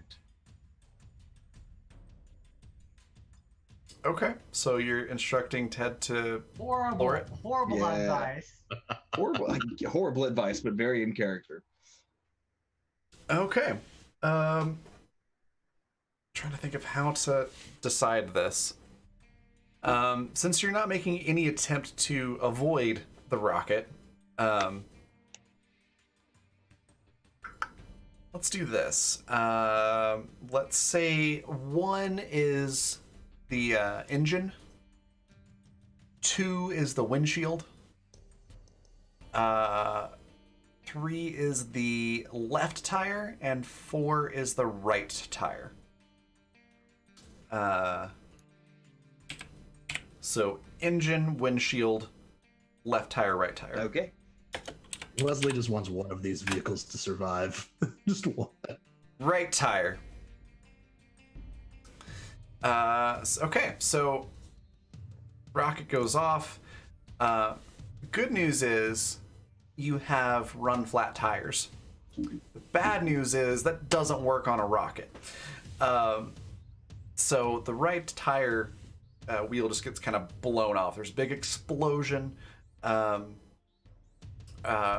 right by the driver's seat, and the bus just sort of jerks to the left, because it's the right tire as you're facing the front of the bus. So for all of you, it would be to your left. Spatial orientation is fun. So for all of you, the bus just sort of jerks to the left. And I'm going to be nice and say, Beth, roll act under pressure on behalf of Ted Jr. You're muted.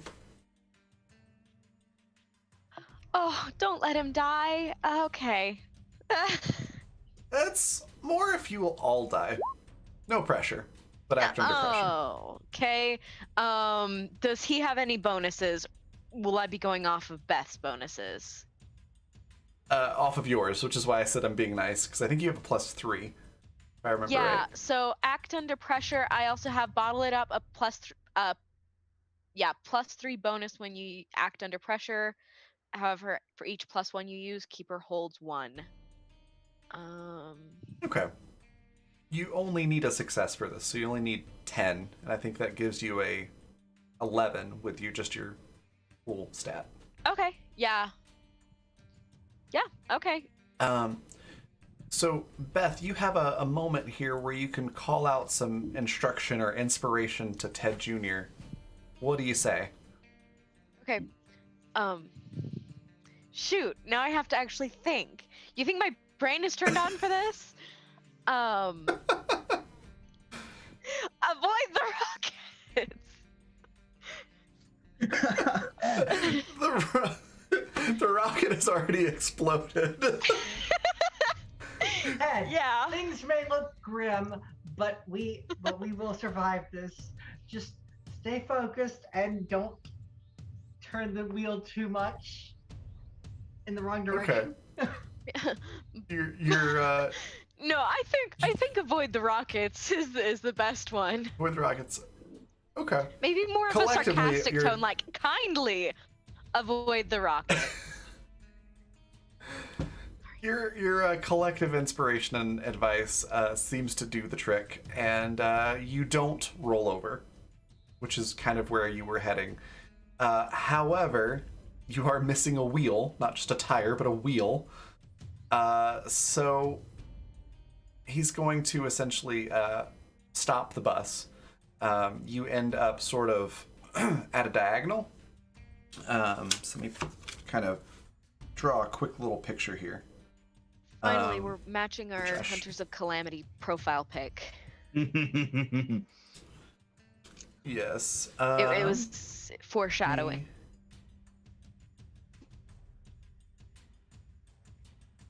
That on there. There we go. Freehand this. So yeah, you've got like the river right here.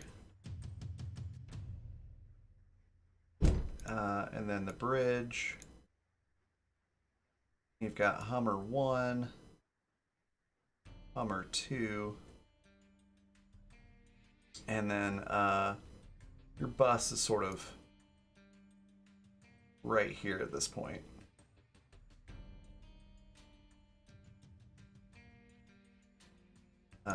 If that makes sense. Yeah. All Did right. I just hear someone honk a horn? It sounded like a bus horn. Oh yeah, sorry. I My heard my that phone as was on well. the table. That was my bad. Oh, no problem. That was very thematic. That was funny.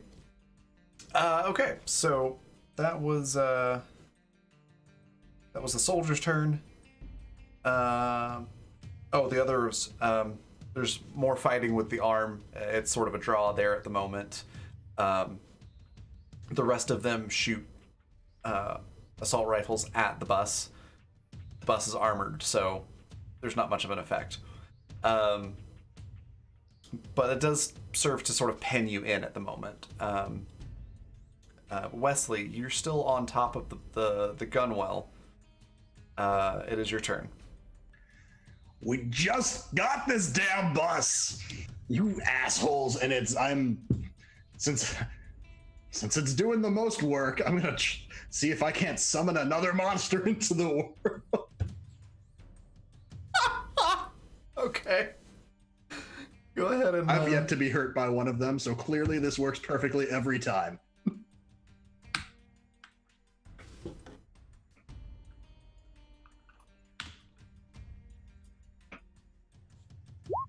Okay. An 8. You should use a D6. I'm actually going to use a D4 on this. You can also use a D6 if you'd like. Do you want to use your D4 first? Or Sure. actually, would you mind, Raven, That's fine. if I preempted you and used a luck on this? Since I've got so few left. Are you sure? Yeah. Yeah, this feels fun. Okay. Um, That's going to drop you down to what, 2 luck left? got 2 more lefts. Okay, so you auto succeed. What do you summon? I would like to summon a wriggling like mass of just sleeves that are all slithering together and just forming an amorphous blob right at these people. Oh god, the scariest thing we've had all campaign. Oh, I okay. know, right? Yeah, you succeed. So it's an amorphous blob that just rolls on to these people. Is that what It's you're like a saying? wriggling mass of like individual sleeves, like almost like a cluster of like snakes or something, like all crawling on top of each other, almost like a swarm. Okay, I'm with you now. Kind of like the Big World War guys. Z So- zombies trying to climb a wall. But they're sleeves. Okay, so World War from sleeves. this group, Sleeves. oh my god. From the group, you hear someone shouting like, "See, they summoned the sleeves. They are the evil ones." No, my reputation tarnished. But between the arm and the sleeves, you take out the three that were attacking just the arm and one of the machine gun or the auto assault rifle guys. The sleeves will Um, the sleeves will only target the unbelievers and the heretics. We true believers are oh my fine. God. Is it bad that I almost want the sleeves and the sleeveless arm to start fighting each other? I thought about it. Yeah, I I have absolutely- no idea how any of this shit works. That's actually what would have happened had the fail gone through. Is it would have been whatever Wesley summoned starts fighting the arm, and it's just a kaiju battle in the middle of your own fight. I mean, Okay, so we're what's about left? to Arm start wrestle. new legends in this religion. New legends. You've got 3 assault rifle guys. You've got one other guy with an assault rifle, and then you've got a rocket launcher guy. That's what's left. It is Paige's turn. Paige walking out of the bus, puts a hand on Ted's shoulder. Ted, you did good. You did real good. If He's like, "Thanks. I don't like rocket launchers." yeah, just remember what I said next time, because there will probably be a next time. I'm not gonna lie to you. Oh shit. And Paige just walks out, pulls out the pistol, aims at the rocket launcher guy. Damn, staring down 4 guys with guns and 1 guy with a rocket launcher with your scoped pistol. Yeah, That's pretty badass. Yeah, and just I'm gonna use a D6 on this. Okay. I'm gonna roll plus, yeah, because I have 0 in top. So I'm gonna need the D6. Oh wow! So I didn't need the D6, but I'm gonna take it anyway. That's a 12 total. 12 total. Nice. So yeah, you succeed. You do 2 harm to rocket launcher guy. Can I do 3 harm because it's a 12 instead of a 10? I don't think that's how it works with kick some ass. But I will say that you do the 2 harm, and what do you say as you do this? I'm gonna look up the rules real quick. DM God clause.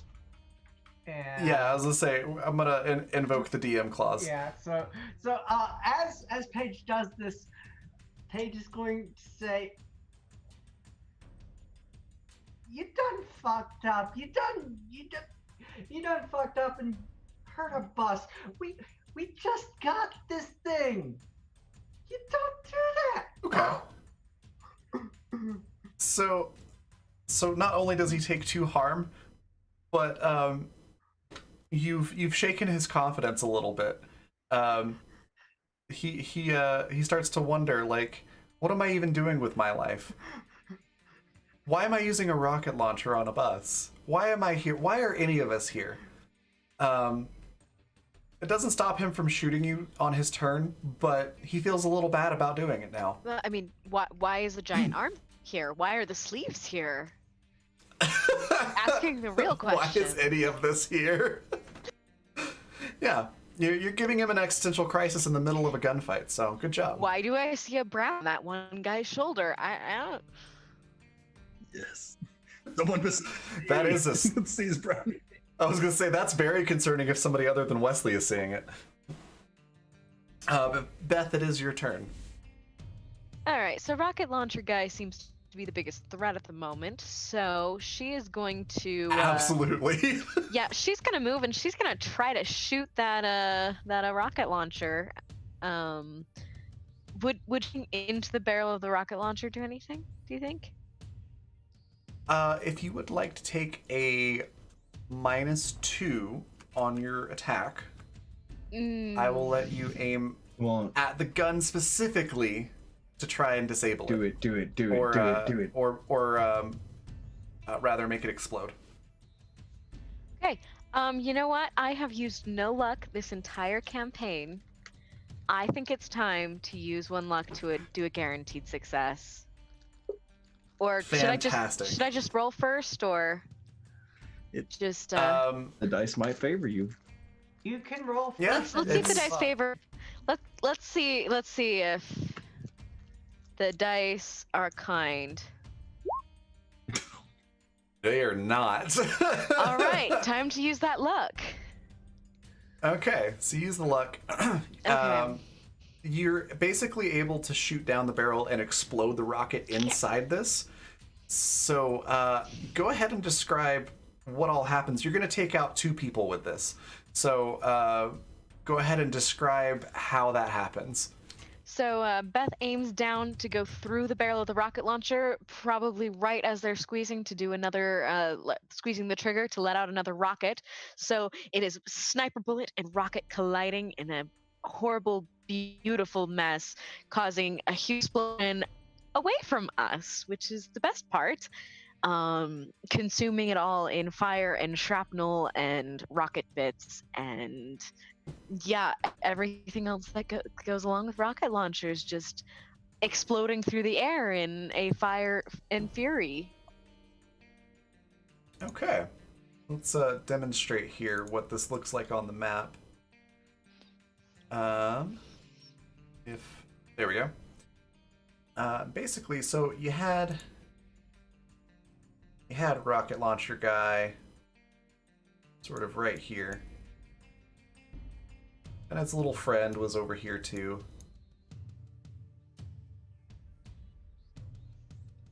He's like, yay! No We're sleeves. shooting people.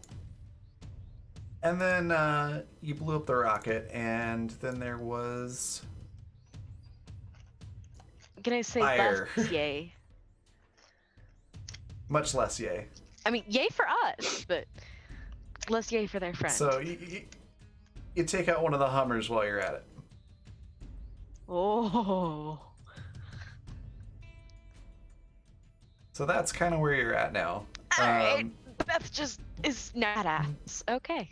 I mean, she always was, Yeah, but well done. not necessarily with the sniper rifle. Let's be real here. This is the second badass thing that Beth has done with the sniper rifle. The first being shooting between like 2 little slats and bars on a welding helmet, which unfortunately you were not present for, but Beth did that. Oh, cool. Good job, Beth. Yeah, Beth is so hot. Okay. So That was actually Good job. her evil twin sister, Neth. Nath. Oh, right. The doctor. Right, yes. okay. Yes. Beth with a mustache. Yes. Okay. Definitely handlebar and very waxed. Yes. Merc. Yep. It's your turn. Clutching my sucking chest wound, I'm gonna walk out of the van of the car, school bus and go, "You have besmirched the name of my church, and for this you will all suffer." And I'll corrode everything. Okay. To the area around where I can get the most people. Okay, so let me just kind of demonstrate again here what we're looking at. Right-ho. Just so that we're all on the same page. So here's the sort of door to the bus. And you've got 3 guys left. So there are like right here, here, and here. You also have the sleeve amalgamation over this way. All the sleeves. And a giant arm is like kind of half hanging off the side of the cliff here.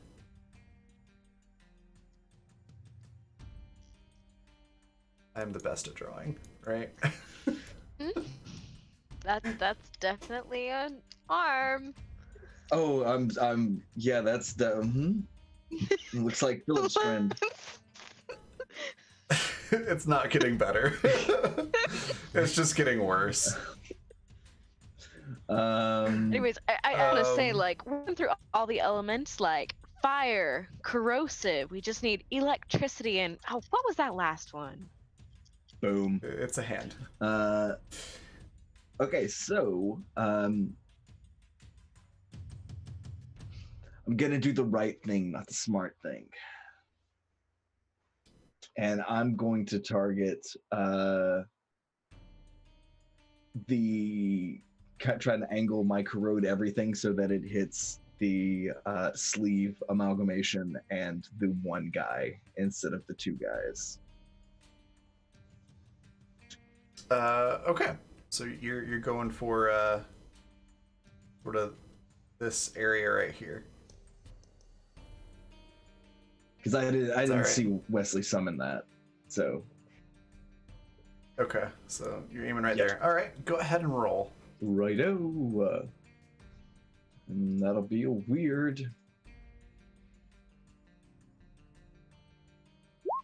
Hey, not amazing actually for a weird roll. That's 7, so it's a mixed success. Are you gonna throw me under the bus here, DM? I see what you did there. So it's mixed success, so it's gonna succeed, but with a glitch. Okay. I'm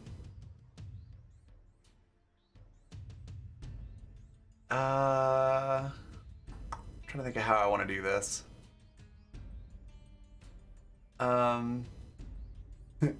Okay. So you succeed. You hit the sleeve amalgamation, the abomination, if you will, and the other guy. And in the process, you still have that gut wound that hasn't had medical attention yet. So you also like squirt some of the stuff out of your stomach, out of your torso, which is going to burn your hand a little bit. No harm for that, but it's enough to be like, oh, ow. And it ruins your shoes, like your shoes melt away. I don't think Merc was wearing shoes. Oh. Well then, They seem like unnecessary Your feet accoutrement. melt away. No, it dissolves one of the steps on the bus. So like where you take a couple steps up to get in. Oh, that's inconvenient. You know, I was Yeah, gonna say it there's just, like, dissolves a one of the giant hole. skins of his clothing, and then I remembered. The trick to keeping your clothes safe is to not wear them. Oh god. Is Merc's outfit still Wesley's old duster jacket and the juicy pants? I I forget. think so, yeah. I think so. So yeah, you hit the sleeves and a bunch of the sleeves dissolve and corrode, and it's not nearly as big as it was.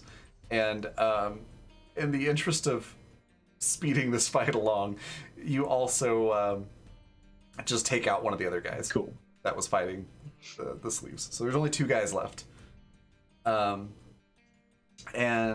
they basically just run away. So they get in the Hummer and turn it on, and they're getting ready to take off. They probably get like onto the bridge. So display this here. So instead of the Hummer being here, they are instead about right here. Going this direction.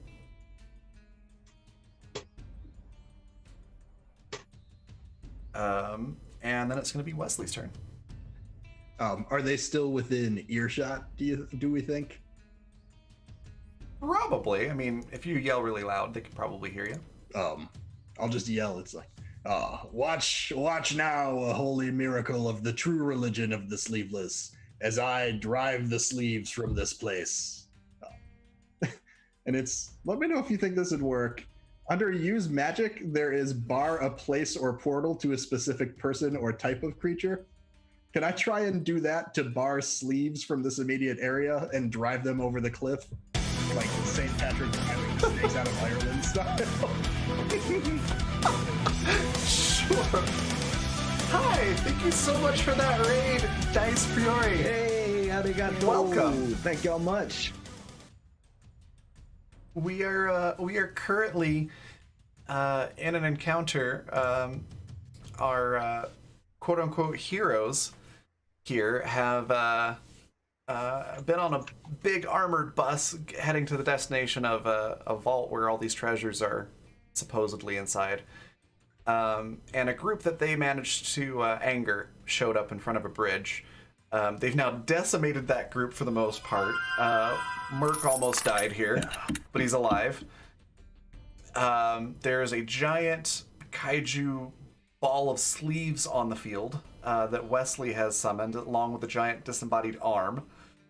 There's an exploded Hummer, which is right here, because Beth shot a sniper bullet right into a rocket launcher as it was being fired and exploded it. It was very badass. And now the remaining 2 survivors of this encounter are in a Hummer trying to drive over the bridge and get away. So that's the situation to catch up with what's going on here in this encounter. And thank you for those follows.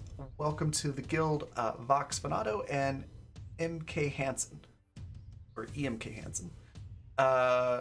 So Wesley, there was loud, we just got a raid music going right as you were describing what you were doing. So say that for me one more time. I am going to shout at the fleeing folks. Witness now the true sleeveless religion as I drive these snakes away. And I'm gonna try and use magic to drive these snakes off, or the sleeves off the cliffs into the river, like St. Patrick and the snakes type thing. Okay. Yeah, you can definitely try to do that. Go ahead and roll weird. Let's see how effective it is. 10. Nice. So yeah, the sleeve abomination that you have summoned listens to you, and go ahead and describe what this looks like. I play it up like it's not supposed to cooperate. It's like, yeah, get out of here, sleeves. You're not wanted. This is the true. We are the true followers of the sleeveless. So they just wriggle themselves off the cliff. Oh my gosh, that's funny. Okay. So what are you trying to accomplish with these people that are running away here? Are you trying to convince them of something? Get them to stop and negotiate, or is there any ulterior motive here other than just to be cool? I think to have them, I'd like to have them question, like, oh shit, maybe those guys are the real sleeveless religion. Maybe we should rethink things. No. No? We are the true ones. Yeah. Okay. I want okay. them all to think, to question their faith, and whether we're in the right. Okay. You definitely cause them to have some serious thoughts that need to be processed and resolved at some point. At the moment, they're a little more preoccupied with not dying, but you have given them a crisis of belief. Good. Paige, it is your turn. Yes. How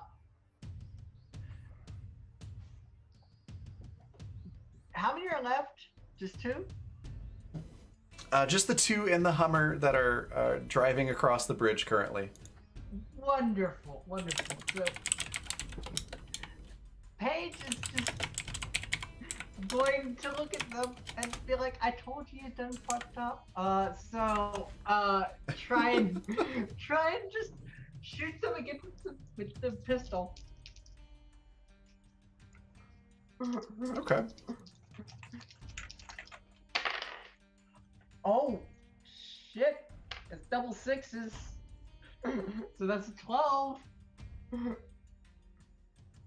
12. And, sorry, my brain just went blank. Remind me again what you were doing with the 12? Shooting the pistol. Shooting the pistol, okay. And what are you aiming at? Just the one on the left instead of the one on the right. Okay. That's weird. So you're aiming at the driver? Yeah. Yeah, that's the one on the left. Okay. This one. Yeah, let me take a look at the bridge. Oh, I'm sorry. Because They're not actually there. two left. These guys are not here. They are in the Hummer driving away. Okay, We got so the driver. one here and one here. So the driver. Yeah. Okay. And now it just looks like a punching bag with eyes, but Paige is just being really badass today. there we go.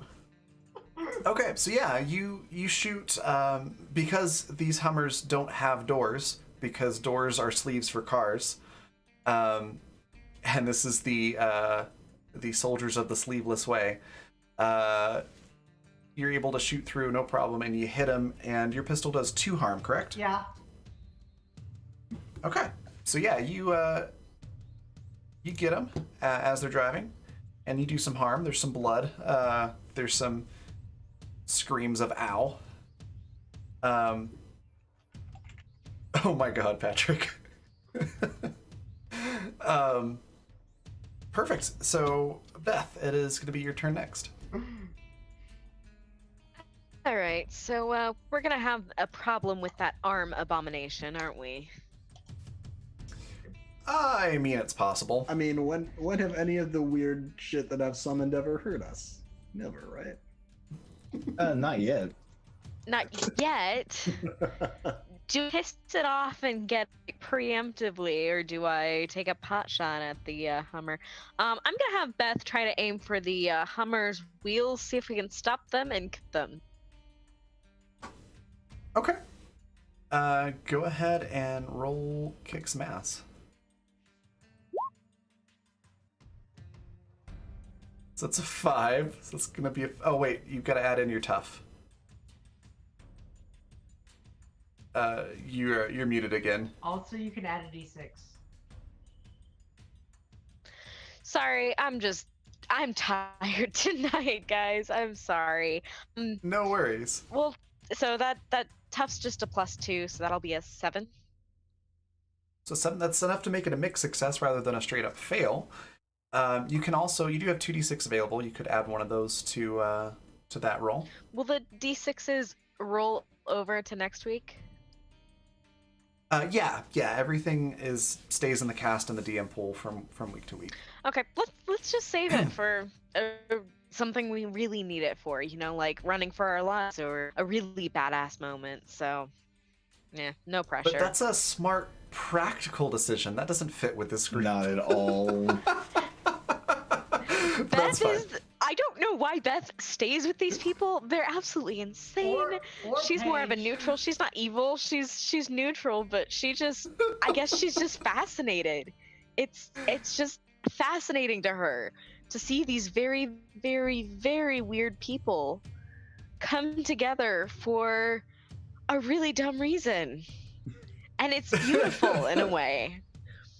So I That's think that's the fantastic. only thing keeping her here is just it's like watching a car accident. You know, you got a rubberneck.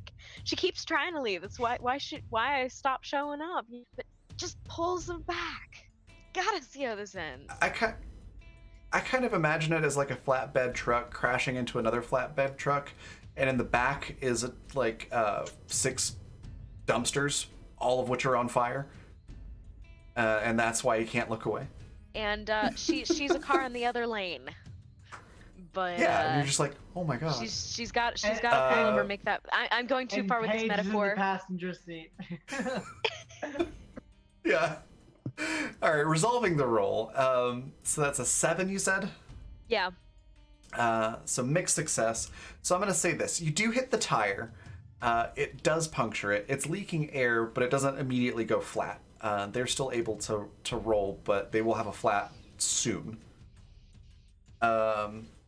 Merc. That's going to put the turn over to you. All right. I think we could just stop them in their tracks. Take a quick look at this map again. And, yeah. Yeah, I think what I'm going to do is I'm going to do that whole portal thing one more time. I've had really good luck with it today. So I'm going to open up a portal in front of the car. In Okay. front of their So of their Hummer. Just for everybody watching, Merc is right here, and you're wanting to open a portal right here. You know, right about where the arrow is. Yeah. Perfect. All right. And Go ahead and use magic. right. Oh. Use magic has not let me down tonight. Keep that streak going. Nice.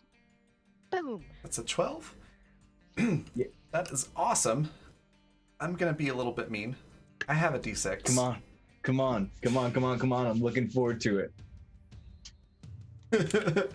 I'm gonna see what we can do here. Oh darn.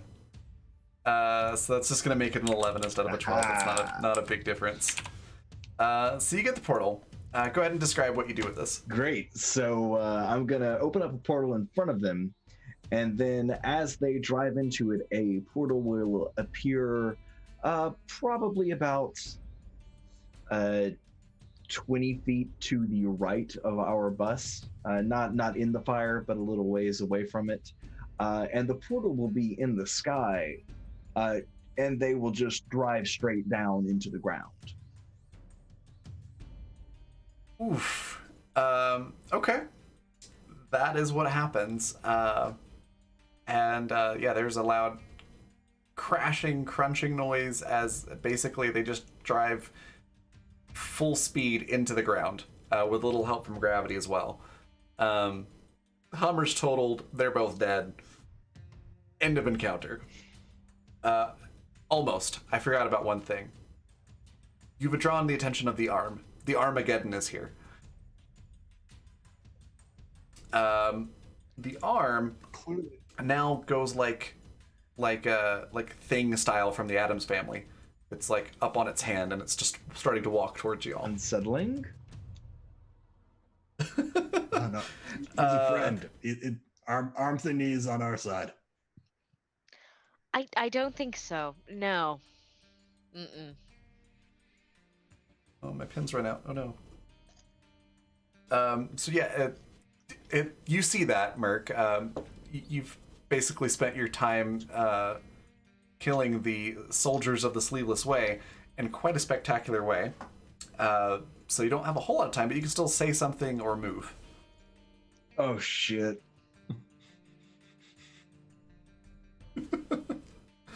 And that'll be it.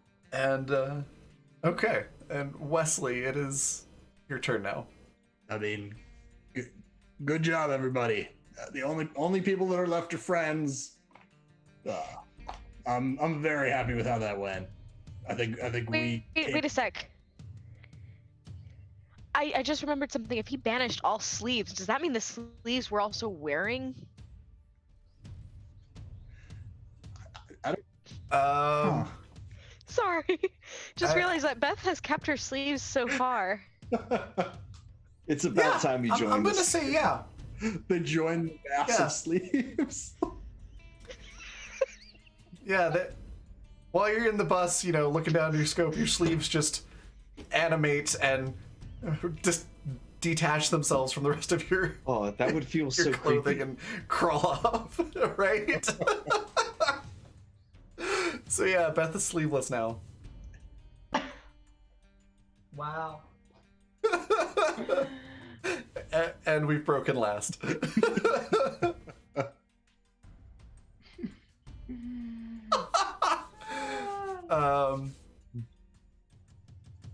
It's gonna be Paige's turn next while while last recovers from this. I'm just walking off the bus, so I think everything's done. I'm happy. Okay. Can I high five It's Wesley? So what's the current Sure. situation? all of the soldiers of the Sleeveless Way are dead. Both Hummers are totaled. But Armageddon, as I'm calling it, is walking towards you on its hand like Thing from the Addams Family, just with a giant arm attached to it. Can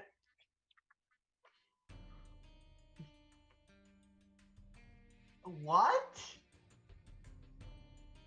That's I ask myself that a lot with this game. I'm sorry for the things I do. I'm not. They're amazing. This is But yeah, it's one of the things that Wesley summoned earlier in the encounter. yeah. This is in character. I know this, but I don't just like. Okay. Go for the A Achilles lot has wrist. happened, so I would not I begrudge you for being confused. you know, Paige just looks left, looks right, looks the arm.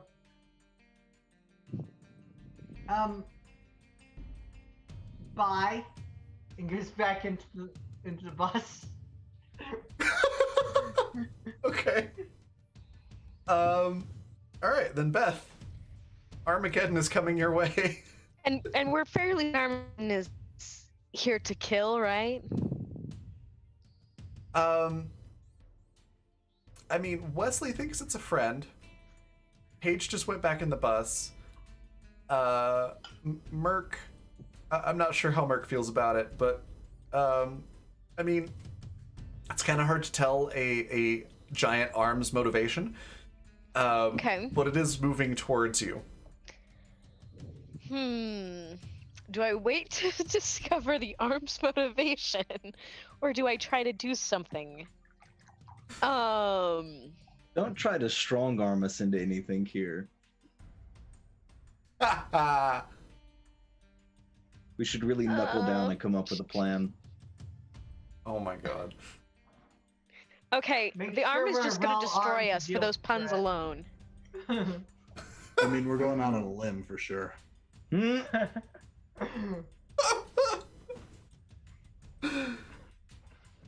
All right. Can I hold my action? Doesn't sound. Sure, I'll let you do that. Okay. I don't think anyone's going to lift a finger to help you here, though. Yep. Hopefully, it doesn't cost us an arm and a leg. Merc. Oh my god. Merc, it's going to be your turn. Cool. I'm gonna hold my after high-fiving Wesley. I'm going to hold my hand up and go, "Hey, good job. High five." Oh, that hand's gonna crush you. And try to high five the hand. I want to make it. I actually what I'm trying to do to be specific here is I'm trying to use. Oh, I have a thing. What is it? Oh, okay. Dark Negotiator. That's it. I can manipulate monsters as well as people if they can reason and talk. So I'm trying to manipulate this monster into being my friend and giving me a high five. Okay. Yeah, go for it. That's weird, That right? would be weird due to unnatural appeal. I mean, this whole thing's weird, but rolling weird. Hey! Nice! Man, the dice love me on weird rolls. So, also give me a tough roll. Cool. And I'll explain why in just a sec. Can I elect to take a -1 penalty on this? Because Sure. I have a gut wound. Sure. I mean, you don't have to, but I respect the decision. Okay. Just checking. Would you like to use a d6? You don't have to. You're not gonna die, I don't think. I'm interested to see where this is gonna go. Okay. So it actually seems rather excited. It seems to have this sort of connection with you, sort of a kindred spirit type of thing. And it decides to like bounce back onto its elbow and try to high five you. It's a giant heavy hand. So rather than like high fiving you, it's more like you just got hit with a giant fly swatter. Mm-hmm. So it sort of sends you flying back. Oh. Can I have Okay, that Beth's was good. action be to catch Merc? Sure. Okay. Roll act under pressure. Okay. But this next part will happen regardless. So Merc, you get slapped by it. It tries to high five you and just sort of high five to body hits you, and you'll take 1 harm. But your immortal should negate that. But it does send you flying back. If Beth fails, it'll be several yards. If not, then Beth will catch you before you get that far. Okay, so it's plus cool, right? Mm-hmm. Okay. So 7 plus 2 would be 9. Looks like Beth's fallen over too, right? Okay, yeah. So I'll feel free to flavor this any way that you'd like. But here's the gist of what happens. You're able to catch Merc, and it's sort of like that anime scene where somebody catches somebody, and then their feet remain in position, but their whole body just slides back in the dirt. So they're holding that pose, but sliding back, which looks really cool, until the back of one of your feet hits a rock, and then you fall over with Merc on top of you. Awesome. Can I softened his fall. Yeah. Can I flavor one thing real quick? Sure. I think Merc will try to sit up and hold the gut wound in himself and see her bare shoulders and go, "Hey, I like the new look," and then pass out. Trying to flirt with her. Okay. You can see So that's gonna be Merc. she's buff. You can see her actual ripped arms. He might not be able to flirt with her, but he can certainly try. Yeah. Okay. So it is now acting like a puppy. It's running around on its fingers A again, dire dog. but the arms kind of swinging around back and forth, which is rather dangerous. The bus gets hit a couple times, and it sort of rocks back and forth.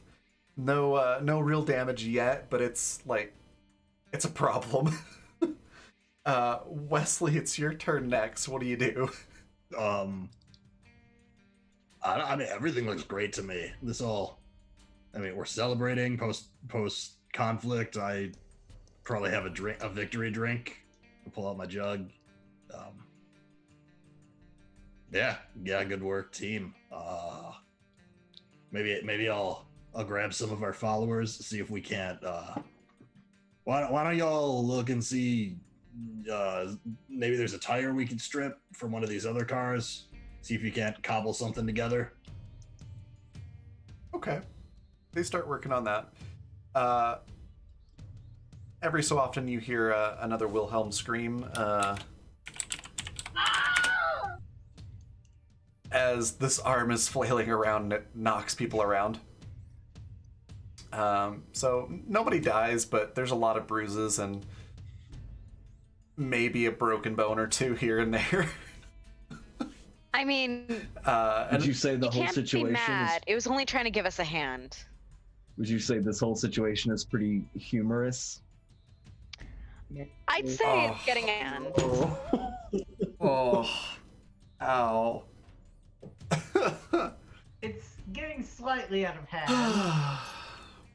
Just a little bit, yeah.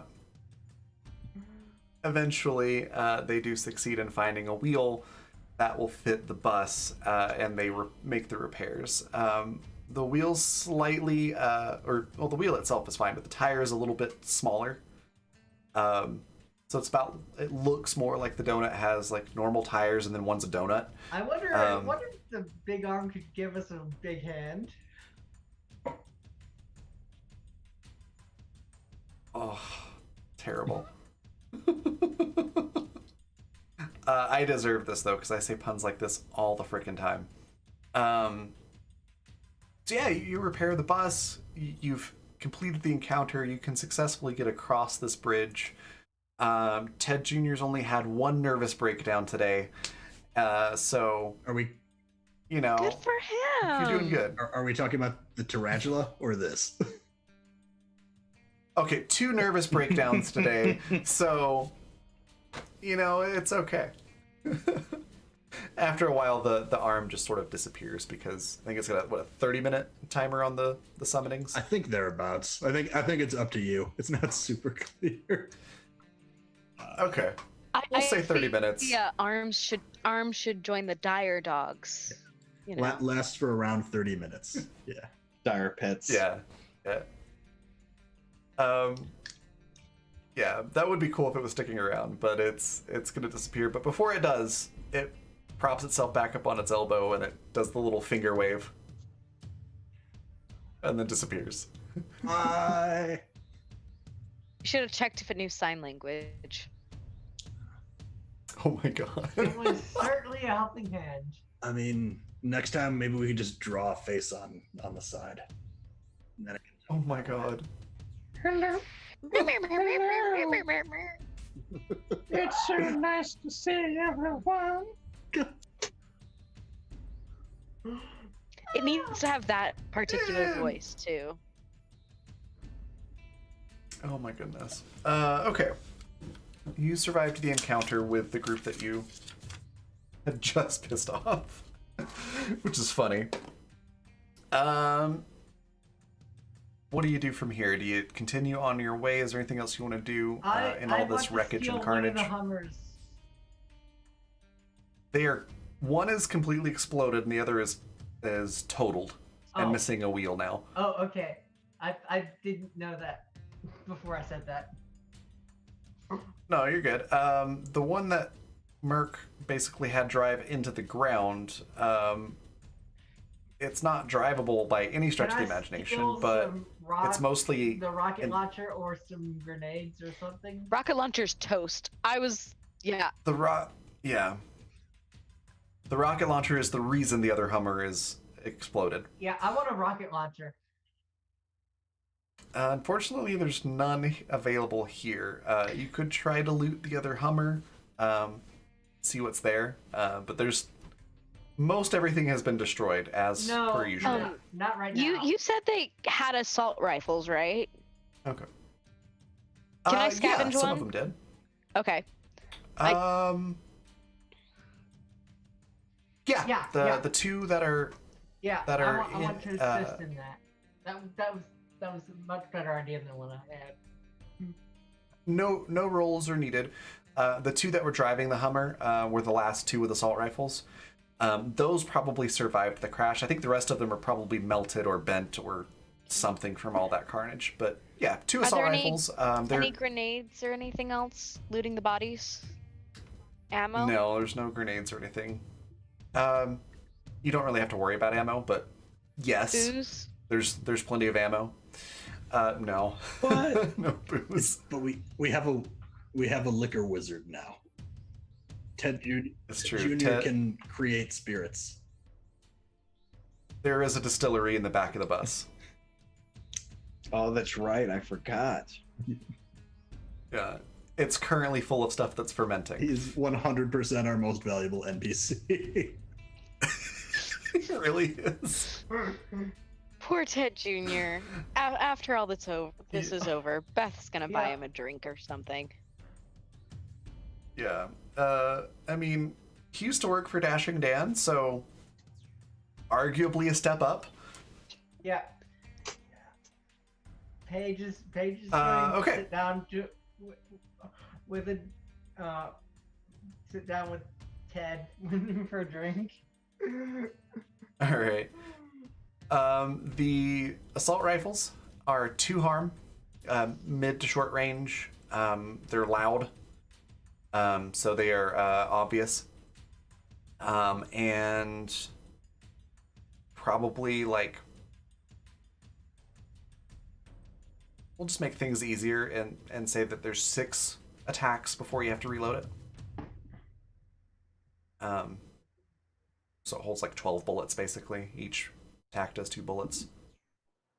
Yeah, so well done everyone. And with with that we're just about 3 hours on the stream, so we'll wrap it up here. But before we do, is there anything else that you all want to do as you get back on your way?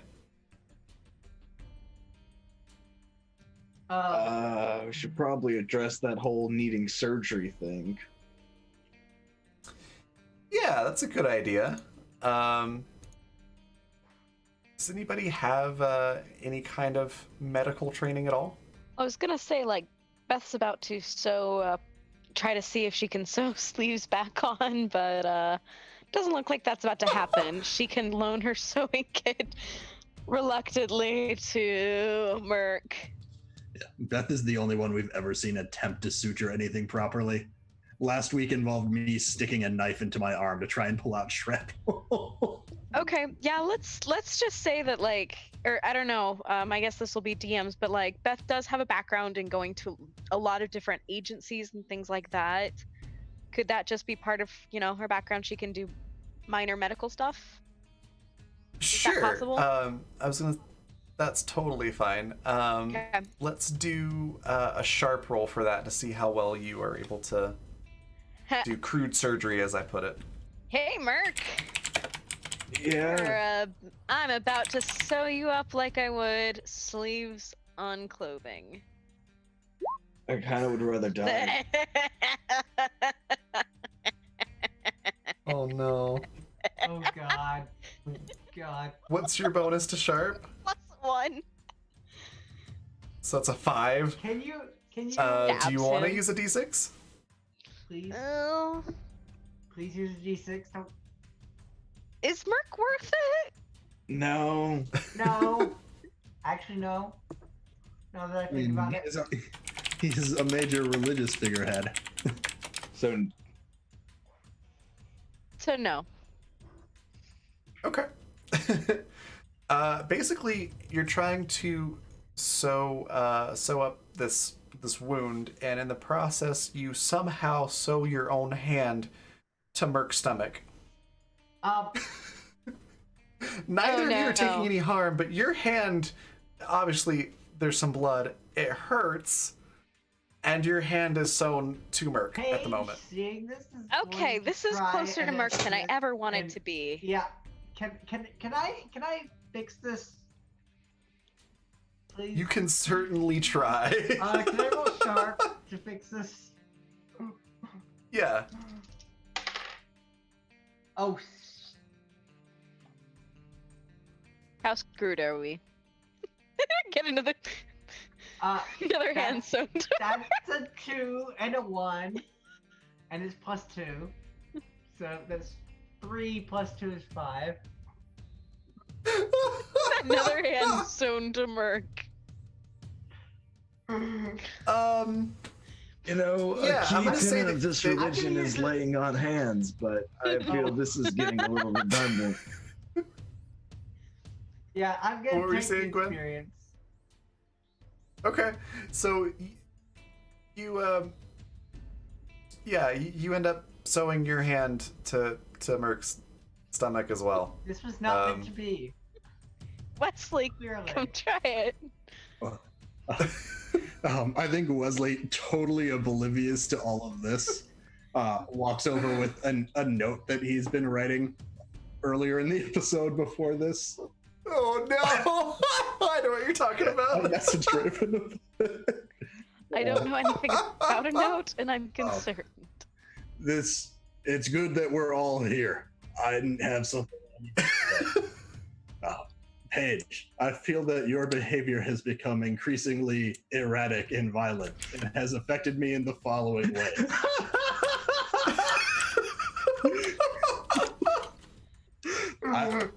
I do not have Just the like- mental fortitude to not be the first or second most erratic person in a group, and cannot be a sense of stability for others. Do not appreciate being put in that position. When you tie yourself to the top of the roof and juggle fire and try to light yourself on fire, it hurts me by putting more responsibility on my shoulders.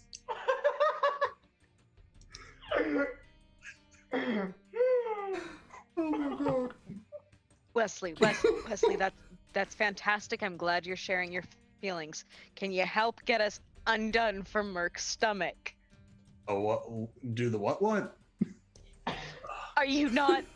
Do you not see where our hands currently are? Wesley pulls out. Take You a see look. Wesley weighing a knife and a chainsaw. Oh, what's the best way to go Put about? those down now. I have a small razor in my back pocket. Please reach in and grab it. Okay. Put Isn't the this just gonna undo all the chainsaw stitches? down. I will say, back to the note. This feels like a lot of pressure on me, but I'm gonna try. Oh my god. Talk about feelings, all the feelings you want, Hey. Wesley, after Yeah. you fix this. What do I try? Thing What is- am I trying to do with this razor? I'm You gonna are say act going under pressure for this. Okay. You're going to go and slide the razor carefully along the stitches. Don't touch the skin with it. Just get the stitches. Are we sure it wouldn't be easier if I tried to bring the stitches to life? What if I tried to banish the stitches? No. Paige We might says- lose all the stitches on our clothing as well. I am Oh, not God. ready for that. It's Paige just group bonding. Deep fucking red. That's a 10. Wesley. I'm coaching you through all of this. Okay. Just slide carefully. Yeah, you managed to cut Paige and Beth free. This is way more precision Without- than I without- ever want when wielding a knife. Up. Yeah. Paige is just beat red and embarrassed. Doesn't know what to say. All right, Wesley. Oh my goodness. You may continue on with your note now and your feelings. The rest Let of it out. looks like it's covered in blood, so I think that's all I got. I'm so sorry. I hate to be that guy, but I can still smell gasoline. I think I'm still leaking. Somebody want to hand me the knife and I'll the sewing kit and I'll just do it myself. It's cool. Beth just hands it over, exasperated. Okay. Anybody got a belt or anything? I think I'm gonna need to bite down on something. Beth takes off her belt. I'm gonna be honest with you, Beth. I'm getting a little uncomfortable. You're losing too many clothes too quick, and it's making me. This violates some of the boundaries of our friendship. I Oh my That's god. I don't think Paige can go even redder. What am I rolling for this? Sharp. Just give me the belt back when you're done. Or don't. It's covered in your slobber. Hey, it's just gonna smell like gasoline. Hey, okay. Oh my god. Whew. An 8, partial success. Yeah, it's not the prettiest stitching work. It's gonna leave a nasty scar, but it's good enough. Cool. Ow. Yeah, and I think that's where we will end the session. That was fantastic. Absolute chaos and mayhem as usual, but it was a lot of fun. We're gonna give everybody a chance to go around and say a little bit about themselves and their favorite part, and then we're gonna go on a raid. We've got our raid cry, which is the trick to keeping your clothes clean is not wearing them. Which we ended somewhat in that direction. Kinda on that note, yeah. Mhm. So we're gonna go reverse order from earlier. So we'll start with Zan. What was your favorite part? Where can we find you next? And anything else that you'd like to share? Yeah, so I'm Zan again. You can catch me at the links that I'm about to drop into the chat. If I can remember how to spell all of my stuff. Yeah, and my favorite part was I really enjoyed befriending the arm. I think that was pretty handily done. And yeah, you can catch me next, probably here next week. And this is going to be way off in the future, but you can catch me in, what is the name of the magazine? Because I'm the worst at everything. You can catch me in the Japanese Journal of Analog Role-Playing Games, done by Cool. Kyoto University Press. And I just found out earlier today that my paper titled Rolling with Anxiety, Character Creation Therapy as a Grounding Exercise for Depressive and Anxiety Episodes will be published in the next issue. So that sounds really clinical and boring, but it was a lot of fun to write. That is a mouthful. Yeah. That sounds amazing. Yeah, it was a good time. But yeah, y'all can catch me on there. I'm sure I'll be just waving that around in everybody's face when it gets published, and I'll be insufferable. But until then, yeah, no, this was a great session. Super fun. Can't wait till next week. Awesome. So, next we've got Gwen. Tell us what was your favorite part? Where can we find you next? And anything else that you'd like to share or promote? Mm. Of course, I was do gonna that right as say. you put something in your mouth. Sorry. My favorite part was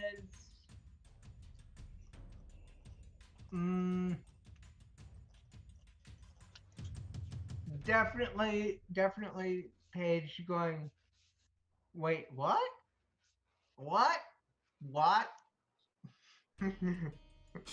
With the arm and the sleeves. Yeah, with the arm and the sleeves and everything, like. That was pretty I great. just realized this is really, really out of my wheelhouse. Yeah. That's funny. So, And you can find me here Saturday for the Badlands thing. yeah, Legends of the Badlands. Yeah, that's at 7 p.m. Mountain Time, 9 p.m. Eastern, for our Saturday night campaign. Fantastic. Next we've got Last of the Order. What was your favorite part? Where can we find you next? And anything else that you'd like to share? So I have to say, although trying to instruct Wesley on how to use a razor was delightful, I have to say my favorite part was the band of the sleeves and realizing what that meant for Beth and her sleeves. So that was just brilliant. It had just like occurred to me, and I was like, shoot, does that mean Beth loses her sleeves? She's kept them on for so long. But yeah, anyways, so yeah, that was my favorite part. Probably you'll catch me here next week. I'll just be chilling. Yeah, that's about it. Awesome. Next, we've got Tactric. What was your favorite part? Where can we find you next? And anything else you'd like to share? I think my favorite part was how that throwaway NPC from the beginning of the episode wound up becoming the whole freaking episode. With us getting into it with them. Yeah, that was. And then That was my donation too. My guild coin thing. And Your plot point. Yeah. and then also the fact that use magic has never had any consequences for Wesley, so clearly it's just the best thing ever and represents no danger. It has been very, if you'll pardon the pun, weird how your weird rolls are always good. And sniper rolls are always bad. Push in one Always. direction and I'm fine with it. Oh. Yeah. Besides here, you can catch me Wednesday nights at 10 p.m. Eastern on Dark Galaxies Gaming Twitch, playing in their Tales from Saltmarsh D&D game. So I'll be there tomorrow night. Awesome. Fantastic.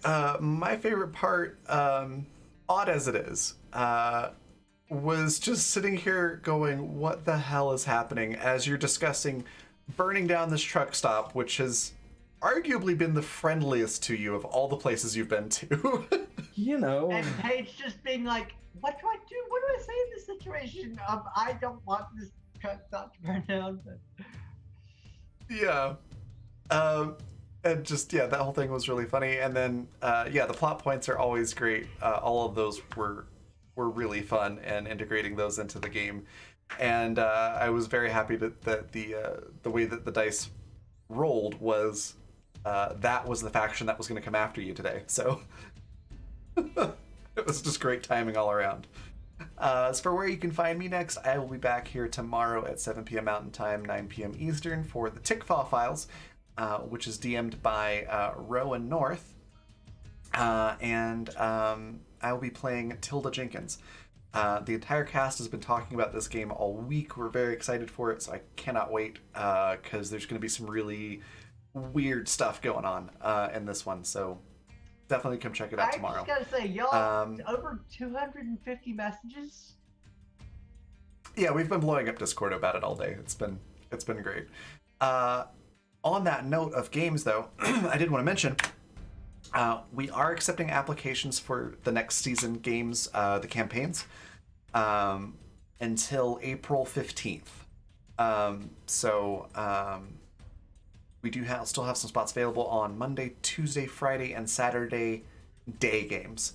So that's 1 p.m. Mountain Time, 3 p.m. Eastern is when those are. And that runs from May to August. So if you are interested in getting into a campaign, there's still a handful of spots open that are options for you. And there's the links in chat. Also, we have a D6 game happening on Friday night, DM'd by Michael Wayne for our Friday night community one-shots.